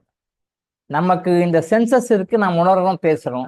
மரத்துக்கு அந்த சென்ஸ் இல்லை, அவ்வளவுதான். பட் அதுக்கும் உயிர் இருக்கு, அதுக்கும் உணர்வு இருக்கு, அதுவும் பேசுது, அதுவும் திங்க் பண்ணுது, அதுவும் நம்மகிட்ட கம்யூனிகேட் பண்ணுது. அந்த கம்யூனிகேஷனை வந்து புரிந்து கொள்ளக்கூடிய ஆத்மாக்கள் வந்து உயர்நிலை ஆத்மாக்கள். நாம என்ன மரத்துக்கிட்ட பேசுறோம், நாம என்ன மரத்துக்கிட்ட கேட்கிறோம், நமக்கு அது என்ன ஆன்சர் பண்ணுது அப்படின்றது வந்து புரிந்து கொள்ள ஒரு தகுதி வேணும். அந்த தகுதி இருக்கிறவங்க உயர்நிலை ஆத்மாக்கள். அந்த தகுதி இல்லாத சாதாரண மரமா அது ஒரு ஜட பொருள், அக்ரிணை பொருள், உயிரில்லா பொருள் நினைக்கிறது வந்து அறியாமை. அப்போ அந்த மரத்துக்கிட்ட நாம போய் எப்படி கேட்கணும், நமக்கு மரத்துக்கிட்ட நம்ம கிட்ட எப்படி டிமாண்ட் வைக்கணும், மரத்துக்கிட்ட எப்படி எனர்ஜி வாங்கணும் அப்படின்னு கர்மா எனர்ஜி ஹீலிங் இருக்கு. பின்வரும் வகுப்புல அதை பத்தி சொல்லுவோம். நம்ம தினமும் மரத்துக்கிட்ட பேசணும், மரத்துக்கிட்ட எனர்ஜி வாங்கணும், நமக்கு தேவையான எனர்ஜி அதுக்கிட்ட வாங்கணும். நமக்கு எப்படி சாப்பாடு வேணும், நமக்கு எப்படி காஃபி வேணும், டிஃபன் வேணும், ஜூஸ் வேணும், உணவு வேணும், எனர்ஜி வேணும் அப்படின்னு நம்ம வாங்குறோமோ, அதே மாதிரி நமக்கு தேவையான எனர்ஜியை மரங்கள் கிட்ட இருந்து நாம வாங்கணும். டெய்லி வாங்கணும், டெய்லி வாங்கிக்கணும். நீங்க கேட்டா அது கொடுக்கும். அந்த சென்டிமெண்ட் உணர்வு இருக்கு. அதை நம்ம அடுத்தடுத்த வகுப்புகள் நம்ம சொல்லுவோம். அது வரும் ஃபியூச்சர்ல, நம்ம கர்ம எனர்ஜிங்க வரும். டெய்லி மரத்துக்கிட்ட, எல்லா மரமும் இல்லை, எந்த மரம்னு இருக்கு, எந்த மாதிரியான மரங்கள் கிட்ட வாங்கணும்னு இருக்கு, அந்த மாதிரியான மரங்கள் கிட்ட நீங்க எனர்ஜி வாங்கணும். அந்த உணவு பூர்வமா நம்ம பேச முடியும். நீங்க கேட்குறதுக்கு மரம் ஆன்சர் பண்ணும், உங்களுக்கு ஹெல்ப் பண்ணும் மரம். இதைத்தான் நம்ம கோயில்கள்ல வந்து ஸ்தல விருட்சம்னு சொல்லிட்டு ஒரு கோயில வச்சிருப்பாங்க. ஸ்தல விருட்சம் அப்படின்னு சொல்லிட்டு எல்லா கோயில்களும் இருக்கும். இந்து மதம் சம்பந்தப்பட்ட எல்லா கோயிலும் ஸ்தல விருட்சம் இருக்கும். அந்த ஸ்தல விருட்சம் ஏன் அந்த கோயிலுக்கு வந்ததுக்கு ஒரு ஹிஸ்டரியும் இருக்கும். ஸ்தல விருட்சம் ஏன் வந்தது அப்படின்னு ஒரு ஹிஸ்டரியும் இருக்கும். அதெல்லாம் கதை இல்லை, உண்மைதான். ஸ்தல விருட்சம். ஆனா அன்பார்ச்சுனேட்டா என்ன பண்றாங்க, நிறைய கோயில்கள வந்து அதை வந்து கேட் போட்டு அதை டச் பண்ண முடியாத மாதிரி போட்டிருக்காங்கன்னு சொல்லி கேள்விப்பட்டிருக்கேன். ரெண்டொரு கோயில நானும் பார்த்துருக்கேன். அப்போ ஒரு தடவை அந்த கோயில் நிர்வாகிகிட்ட நான் கேட்டேன், இந்த தல விருட்சம் அப்படின்றது வந்து மக்கள் வந்து தொட்டு அந்த கிட்ட எனர்ஜி வாங்குறதுக்காக தான். தல விருட்சம்ன்றது வந்து ஆக்சுவலா டச் பண்ணணும். நீங்க அதுகிட்ட பேச முடியும். இப்ப நாம எப்படி ஒருத்தர் பேசுகிறோமோ அதே மாதிரி மற்றவர்கிட்ட பேச முடியும். உங்க குறைகளை அதுகிட்ட சொல்ல முடியும். எனக்கு இது நிவாரணம் கொடுங்க அப்படின்னு சொல்லி கேட்க முடியும். இறைவனுடைய ஒரு அம்சமாக அது இருக்கிறது. ஸ்தல விருட்சம், ஒரு ஸ்தலத்துக்கு ஒரு பவர் இருக்கு. அந்த ஸ்தலத்துக்கு தகுந்த மாதிரி அந்த மரமும் இருக்கு. அந்த மரத்தை தொட்டு தானே வந்து அவங்க வணங்கணும். அது தொட்டு வணங்குறதுக்கு தானே அந்த மரமே இருக்கு. நீங்க பாட்டுக்கு ஒரு கிரில் கேட்டை போட்டு அது உள்ள யாரும் அலோவ் பண்ணாம இந்த மரத்தை தொடாதீர்கள் போர்டு வேற போட்டு வச்சுக்கிறீங்களே, இது தப்பு தானே சார் அப்படின்னு சொல்லி கேட்டேன். அப்ப அந்த நிர்வாக அதிகாரி சொன்னாரு, ஐயா நீங்க சொல்றது கரெக்டு தான். ஆனா இந்த மக்கள் வந்து அந்த மரத்தை வந்து தொட்டு வழிபட்டா பரவாயில்ல. இவங்க என்ன பண்றாங்க, அது வந்து எண்ணெய் தடவுறாங்க, குங்குமம் விபூதி எல்லாம் பூசுறாங்க, மஞ்சள் எல்லாம் வைக்கிறாங்க, அது கூட பரவாயில்ல, நல்ல விஷயம் தான். சில பேர் சொல்லி எட்டுன்னு போயிடுறாங்க, அதை வெட்டுறாங்க, அதை வெட்டி எடுத்து போயிடுறாங்க, அதை சுரண்டுறாங்க, வேறு பட்டையெல்லாம் பிடுங்கி எடுத்துட்டு போயிடுறாங்க, மரம் பாதிக்குது, அதனால தான் நாங்க அப்படி பண்ணோம்னாரு. இந்த இடத்துல நம்ம அவரையும் குறை சொல்ல முடியும். நான் என்னமோ அவரை வந்து நீங்க வந்து பண்றது சரியில்லை, மக்களுக்கு வந்து அவங்க தொட்டதுக்கு தானே வருது, அவங்க தொட்டாதானே அவங்களுக்கு பாசிட்டிவ் எனர்ஜி போகும், அதுக்காக தான் மரம் வச்சிருக்கோம், நீங்க அது ஏன் அலோவ் பண்ண மாட்டீங்க, நான் அவரை குறை சொன்னா அவர் இப்படி சொல்றாரு. சார் அந்த பண்றாரு ரைட் சார், ஒரு குங்குமம் வைக்கிறாங்க, மஞ்சள் தடவுறாங்க, அது கூட பரவாயில்ல சார், தெய்வீக சமையோட சரி. அந்த வேரை புடுங்குறாங்க சார், கிளைய உடைக்கிறாங்க சார், அதை வந்து பிடுங்கி எடுத்துன்னு போறாங்க சார் அப்படின்னாரு. ஏன் அது மாதிரி பண்றாங்க? ஏன் அவங்க நினைப்பு அப்படி. ஓ, இந்த மரம் வந்து நம்ம வீட்டுல இருந்தா நல்லது, அதனால அந்த வேரை பிடுங்குறது, அந்த கிளைய உடைக்கிறது, அந்த பீஸை கட் பண்ணி எடுத்துட்டு போறது, இப்படி எல்லாம் பண்றாங்க சார். அப்படி பண்ணா மரம் என்னத்துக்காகும்? அதுக்காக தான் நாங்க அப்படி பண்ணியிருக்கோம்னாரு. அவர் சைட்லயும் நியாயம் இருக்கு. இப்ப இதை நம்ம என்ன சொல்ல முடியும்? அப்படியா சார், சரி சார், ஓகே, சரி, பார்த்து முடிஞ்ச வரைக்கும் அட்வைஸ் பண்ணுங்க அப்படின்னு சொல்லிட்டு வந்தேன் நான். இது என்ன விஷயம் அப்படின்னா, அந்த மரத்தை தொடுங்க, ஆசீர்வாதம் வாங்க, எனர்ஜி வாங்க, பண்ணுங்க, ரைட், ஓகே. அதை உடைச்சி அது கீறுறது, அதை உடைக்கிறது, அது இலைய பறிச்சு கொண்டு வர்றது, இந்த மாதிரி வேலையெல்லாம் பண்ணாதீங்க. அது ஜஸ்ட் கும்பிடுங்க, வாங்க, போதும். நாம இந்த மாதிரி ஏதோ தப்பு பண்ணதுனால தான் அவங்க வந்து அந்த மாதிரி பண்றாங்க. நம்ம ஹாஸ்பிட்டலுக்கு பின்னாடி ஒரு ஒரு பெரிய அப்பார்ட்மெண்ட் இருக்கு, அதுல ஒரு கோயில் இருக்கு பின்னாடி. அந்த கோயில்ல இது வரைக்கும் எல்லாருமே சாமியை தொட்டு கும்புற மாதிரி தான் வச்சிருந்தாங்க, இந்த நவகிரகங்கள் எல்லா சாமியும். இப்ப அந்த நவகிரகங்களை சுத்தி ஒரு கிரில் கேட்டை ஒன்று போட்டு யாரும் டச் பண்ண முடியாத மாதிரி பண்ணிட்டு வந்துட்டாங்க. இதுவும் ஏன்னு சொல்லிட்டு அந்த அர்ச்சகர்கிட்ட கேட்டேன். ஏமா வந்தா டைரக்டா தொட்டு கும்பிட போறாங்க, அது தொட்டு கும்பிட்டு போறதுக்குள்ள இதுக்கு எதுக்கு அதுக்கும் ஒரு ஒரு நியர்லி 30,000 பக்கம் ஸ்பெண்ட் பண்ணிப்பாங்கன்னு நினைக்கிறேன். 30,000 ஸ்பெண்ட் பண்ணி அந்த நவகிரகத்துக்கு சுத்தி ஒரு காம்பவுண்ட் மாதிரி போட்டு ஐயர் வந்தா மட்டும்தான் ஓப்பன் பண்றாரு. உள்ள அபிஷேகம் அதை கிளீன் எல்லாம் பண்ணிட்டு பூவெல்லாம் வச்சுட்டு போய் லாக் பண்ணிட்டு போயிடுறாரு. மொத்தம் யாரும் தொட்டு கும்பிட முடியாது. ஏன் சார் அப்படின்னு சொல்லி கேட்டேன். அவரும் சொல்றாரு, சார் வர்றவங்க எல்லாம் வந்து எண்ணெய் ஊத்துறாங்க சார், அவங்க வந்து எண்ணெய் ஊத்துறாங்க, அவங்க வந்து கற்பூரத்தை தீபத்தை வந்து அங்கேயே அதுக்கிட்டே வச்சுட்டு போயிடுறாங்க, எண்ணெய் தடவுறாங்க. அது வந்து அந்த எண்ணெயை ஊற்றி திருநீரை போட்டு குங்குமத்தை போட்டு ரொம்ப பூவெல்லாம் உள்ள போட்டு ரொம்ப இது பண்ணிட்டு போயிடுறாங்க சார். அதை க்ளீன் பண்ணி பண்றது எங்களுக்கு பெரிய வேலையா இருக்குது. அதுக்காக தான் சார் நாங்கள் லாக் பண்ணிட்டோம் சார். இங்கேயும் நாம் என்ன சொல்றது, அது தொட்டு கும்பிடணும். அந்த தொட்டு கும்பிட வேண்டிய மக்கள் இந்த மாதிரிலாம் கலாட்டா பண்றதுனால கற்பூரம்லாம் போட்டு ஏத்துறாங்க சார். எல்லாமே அங்கே கரையா, ஏன்னா கற்பூரம் வந்து கெமிக்கல் இல்லையா. இயற்கையான கற்பூரமும் கொளுத்துறது தான் முறை. இயற்கையான கற்பூரம் வந்து அங்கே இல்லை. அதனால இயற்கையான கற்பூரம், செயற்கையான கற்பூரம் நம்ம வாங்கிட்டோம், கேம்பர் அப்படின்னு சொல்லிட்டு பியூர்லி கெமிக்கல் இது. அது உள்ள போய் அங்கே டாக்ஸ் எல்லாம் கரையா அங்கே கெட்டி கெட்டியா பிடிச்சிடுது. அதெல்லாம் ரிமூவ் பண்ண பெரிய கஷ்டமா இருக்கு சார் அப்படின்னு சொல்லி அவர் சொன்னார். ஸோ அதனால நாங்கள் மாதிரி லாக் பண்ணிட்டோம் சார். இப்போ எல்லாம் வெளியே வந்து வெளியே கொண்டு வந்தோம், உள்ள அந்த மாதிரி எதுவும் செய்ய முடியாது. இது நம்ம அவர் சைடையும் தப்பு சொல்ல முடியல, நம்ம மக்கள் சைடையும் தப்பு சொல்ல முடியல. பட் முறையா என்ன பண்ணணும், அந்த மாதிரிலாம் பண்ணக்கூடாது. நம்ம மக்கள் அப்படி பண்றாங்க, என்ன பண்றது, தெரியாம, இவங்களும் தெரியாம பண்றாங்க, அவங்களும் அப்படி பண்ணிட்டு இருக்காங்க. ஸோ அந்த மாதிரி வழிபாடுகள்ல அந்த தலவிருட்சம்னு இருக்கும் பொழுது அந்த தலவிருட்சத்தை வந்து பலன் இருக்கு. அந்த சகோதரி சொன்ன மாதிரி அந்த குறிப்பிட்ட மரத்தை பார்க்கும்போது எனக்கு ஒரு ஈர்ப்பு தோன்றுகிறது, உண்மை. அப்ப அந்த டைம்ல நீங்க அந்த அந்த வாய்ப்பு இருந்தா அந்த மரத்தை தொட்டு அதை வணங்குங்க. உங்களுக்கு என்ன எனர்ஜி வேணுமோ அதை கேளுங்க. உங்க லைஃப்ல உங்களுக்கு என்ன பிரச்சனை இருக்கோ அந்த பிரச்சனையை சொல்லி எனக்கு சொல்யூஷன் கொடுங்க. ஏன்னா கடவுளுடைய ஒரு ஒரு அம்சம் தான் அது. எங்கெங்கும் காணணும் கடவுளடா, எங்கெங்கும் காணணும் கடவுளடா. எல்லாத்துலயும் கடவுளை பார்க்கறவன் தான் யோகி, எல்லாத்துலயும் கடவுளை பார்க்கறவன் தான் ஞானி. கோயிலில் மட்டும் கடவுளை பார்க்கணும் சாதாரண மனிதன், கோவிலில் மட்டும் கடவுளை பார்க்கணும் மிக மிக மிக மிக மிக மிக மிக சாதாரணமான மனிதன். மிக மிக மிக மிக மிக சாதாரணமான மனிதன் கோயில்ல கடவுளை பார்க்கணும். பார்க்கின்ற எல்லா பொருள்களிலும், பார்க்கின்ற எல்லா உயிர்களும் கடவுளை பார்க்கிறவன் யோகி, மகான், சித்தன். அப்படிதான் பார்க்கணும். அந்த மரத்தை நீங்க தொட்டு வணங்கி, நீங்க சென்சிட்டிவா உங்க ஃப்ரெண்டு கிட்ட பேசுற மாதிரி நீங்க அதுகிட்ட பேசுங்க. அதை தொட்டு எனர்ஜி வாங்குங்க. நம்ம அது கர்மா எனர்ஜி இல்லைங்களா, அது எப்படி எனர்ஜி வாங்கணும், எப்போ வாங்கணுன்ற டீட்டெயில் நம்ம ஒரு நாள் கிளாஸ்ல சொல்றோம். அது மாதிரி நீங்க ஃபாலோ பண்ணணும். ஸோ அது உண்மைதான், தவறு இல்லை. அது வந்து ஒரு அலுசினேஷன், இல்லூஷன் எல்லாம் கிடையாது. இல்லூஷனும் கிடையாது, அலுசினேஷனும் கிடையாது, மனநிலை நோயாளியும் கிடையாது. அது உண்மைதான். அதே மாதிரி சில மரங்களை பார்க்கும் பொழுது உங்களுக்கு அந்த வெறுப்பு வருது அப்படின்னு சொல்லி வந்தது அப்படின்னா, ஏதோ ஒரு ஜனத்துல உங்களுக்கும் அதுக்கு ஏதோ டகப்பார் நடந்திருக்கு, ஏதோ ஒரு பிரச்சனை அப்படின்னு சொல்லிப்போம். அதுவும் ஒரு உயிர் தான், அதுவும் உங்களோட லைஃப் சம்மந்தப்பட்டதான். அதையும் தொட்டு அதுகிட்ட மன்னிப்பு கேளுங்க. நான் என்ன தவறு செஞ்சாலும் தயவு செஞ்சு என்னை மன்னிச்சுக்கோ, நம்ம ரெண்டு பேரும் ஃப்ரெண்ட்ஸு, நம்ம ரெண்டு பேரும் ஒரே இறைவனுடைய படைப்பு, நாம ஒருத்தர் மேல ஒருத்தர் சங்கடப்பட்டுக்க வேண்டாம், வருத்தப்பட வேண்டாம். உங்ககிட்ட எனக்கு வருத்தம் வேண்டாம், என்கிட்ட உனக்கு வருத்தம் வேண்டாம். நான் எந்த தப்பு செஞ்சாலும் நான் மன்னிச்சுக்கோங்க அப்படின்னு சொல்லிட்டு நீங்க மனசார அந்த மரத்தை தொட்டு நீங்க அந்த மன்னிப்பு கேட்டு, அதுவும் மனசார பிளஸ் பண்ணி, உங்களை பிளஸ் பண்ணி மனசார அதுவும் உங்களை மன்னிச்சு அந்த மன்னிப்பு கொடுக்கும் பொழுது நீங்க ஒரு மரத்தை பார்க்கும்போது எப்படி அன்பு, பாசம், பரிவு, ஒரு ஒரு இனம் புரியாத ஒரு ஒரு அட்டாச்மெண்ட் தோணுதோ, அதே உணர்வு இந்த மரத்துக்கிட்டையும் வந்துடும். அதே உணர்வு இந்த மரத்துக்கிட்டையும் வந்துடும். இதுவும் ஃப்ரெண்ட்லியா மாறிடும். ஒரு மரம் உங்களுக்கு ஃப்ரெண்ட்லியா இருக்கு, ஃப்ரெண்டா இருக்கு. ஒரு மரம் உங்களுக்கு ஆப்போசிட்டா எதிரியாக இருக்கு. அதை பார்க்கும்போது உங்களுக்கு ஒரு மாதிரியா இருக்கும். அந்த எதிரியை ஃப்ரெண்டா மாத்திக்கோங்கன்னு சொல்றேன். எதிரியா மெயின்டைன் பண்ணாதீங்க. எதிரியை ஃப்ரெண்டா மாத்திக்கோங்க. எவ்வளோக்குள்ள ஃப்ரெண்ட்லியா எவ்வளோக்குள்ள நீங்க வச்சுக்கிறீங்களோ அவ்வளோக்குள்ள வாழ்க்கையில சந்தோஷமா இருக்கும். வாழ்க்கையில ஒரு முக்கியமான விஷயம் மைண்ட்ல வச்சுக்கோங்க. எவ்வளவுக்கு அளவு நீங்க எல்லாருக்கிட்டையும் அந்யோன்யமாகவும் ஃப்ரெண்ட்லியாகவும் வச்சுக்கிறீங்களோ அவ்வளோக்குள்ள நீங்க ஹாப்பியா இருப்பீங்க. எவ்வளோக்குள்ள நீங்க எதிரிகளை கிரியேட் பண்ணிக்கிறீங்களோ, எவ்வளோக்குள்ள உங்களுக்கு ஆகாதவங்களை கிரியேட் பண்ணிக்கிறீங்களோ, எவ்வளோக்குள்ள உங்களுக்கு ஆப்போசிட்டாக, அது நேர்முக எதிரியாக இருக்கட்டும், மறைமுக எதிரியாக இருக்கட்டும். நேர்முகமா மோதுறவங்க நேர்முக எதிரி.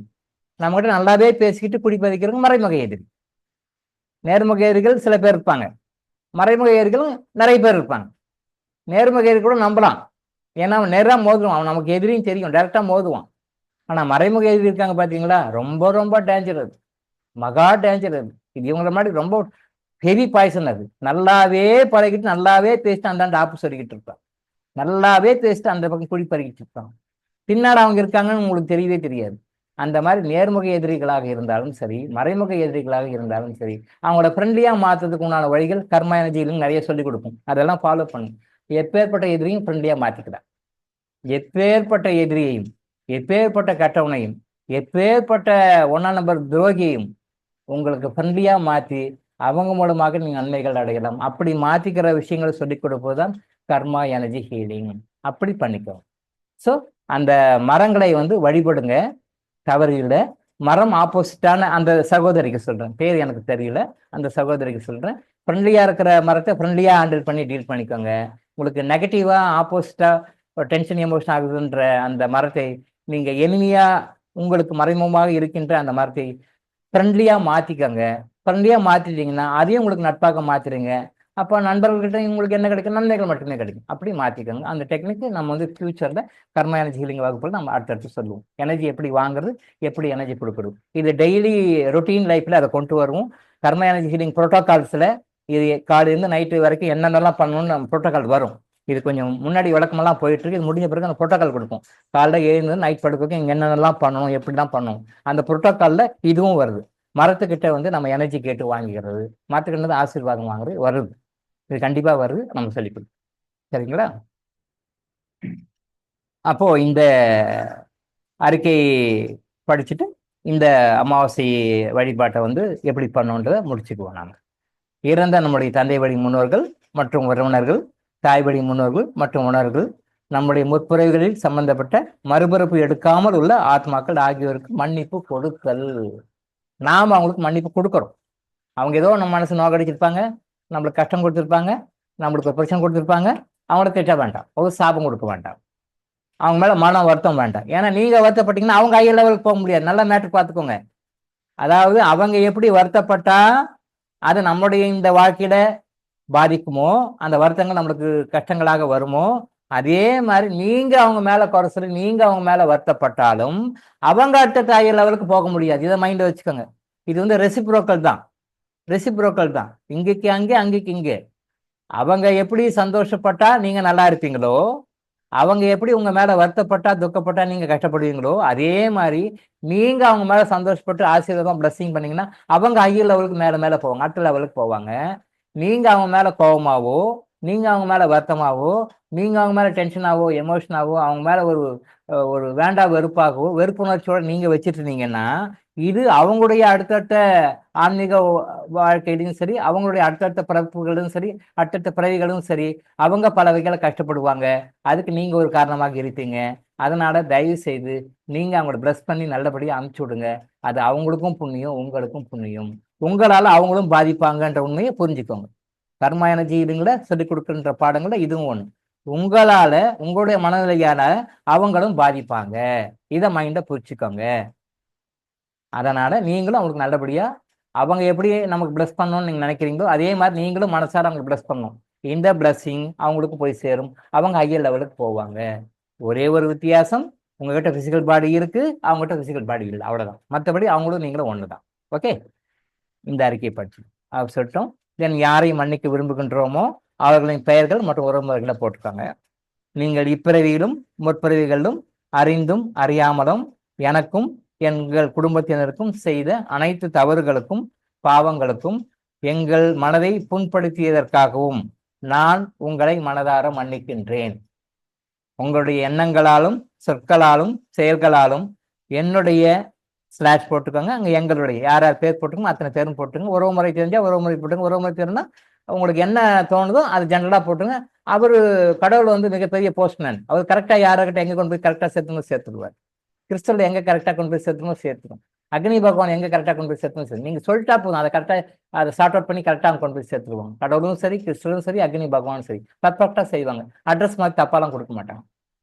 பேர் மாறி இருந்தாலும் இனிஷியல் சேம் இனிஷியலாக இருந்தாலும் சேம் பேராக இருந்தாலும் பெற்றோர்களுடைய பேர் கூட ஒரே மாதிரி இருந்தாலும் கூட யார் யார்கிட்ட எதை கரெக்டாக கொண்டு போய் சேர்த்தணுமோ இறைவனும் சரி, கிறிஸ்டலும் சரி, அக்னி பகவானும் சரி பர்ஃபெக்டாக கரெக்டாக கழுத்தடி கரெக்டாக கொண்டு போய் கொடுத்துருவோம்.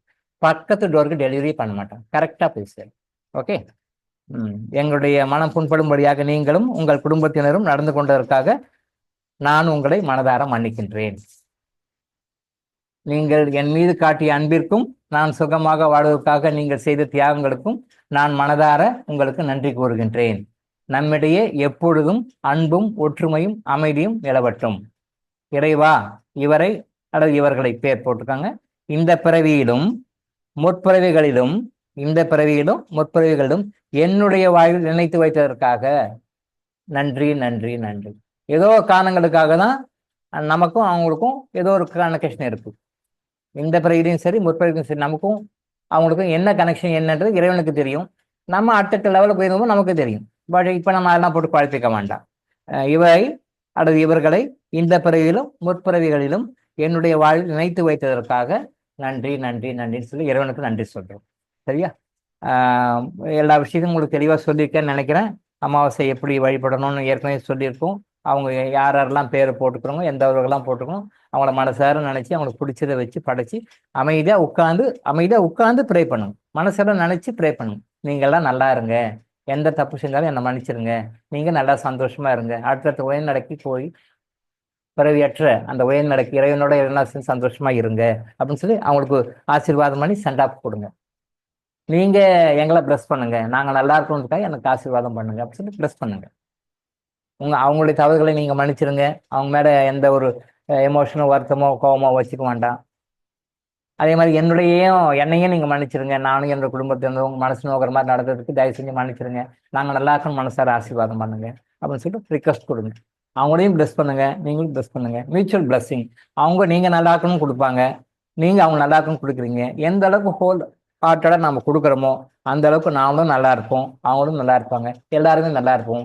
இந்த உலகமே சேமமாக மாறும், உலகமே சந்தோஷமாக மாறும், உலகமே எல்லா மக்களும் மகிழ்ச்சியாக வாழ்வார்கள்.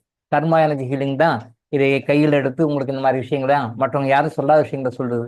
இதை வாழ்க்கையில பயன்படுத்தி எல்லாரும் சந்தோஷமாக இருந்து இன்னைக்கு வகுப்பு இதோட முடிச்சுக்கிறோம். வேற ஏதாவது டவுட்ஸ் இருந்தால் கேளுங்க, நம்ம அடுத்த கிளாஸ்ல வந்து விளக்கங்கள் கொடுப்போம். சரியா? நன்றி.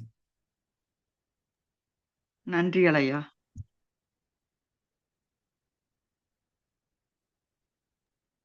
Thank you sir. நம்மளுக்கு நன்றி சார். சார் அந்த அறிக்கையை அனுப்பி வைங்க. அனுப்பிச்சு விடுவாங்கம்மா. சரி. அனுப்பிச்சு விடுவாங்க.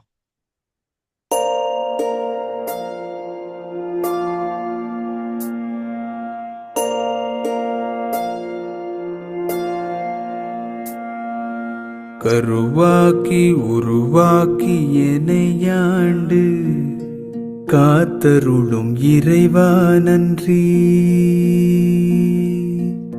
எங்கும் நிறைந்தோனே எல்லை இலாதானே, எங்கேயும் எப்போதும் என் குலம் காப்பவனே. நெஞ்சம் துணிய துணையாய் வருவாய், நேர்மறை உணர்வுகள் பெருகிடச் செய்வாய். உடலில் உறுதியை பெரிதாய் தருவாய், உனை உணரும் அறிவை என்னுள்ளருள்வாய். சுற்றமனைத்தும் காப்பவனே, செய்தொழிலில் ஏற்றம் தருபவனே, எடுத்த செயலில் வெற்றி கொடு, என் ஆற்றல் பெருகிட அருளை கொடு.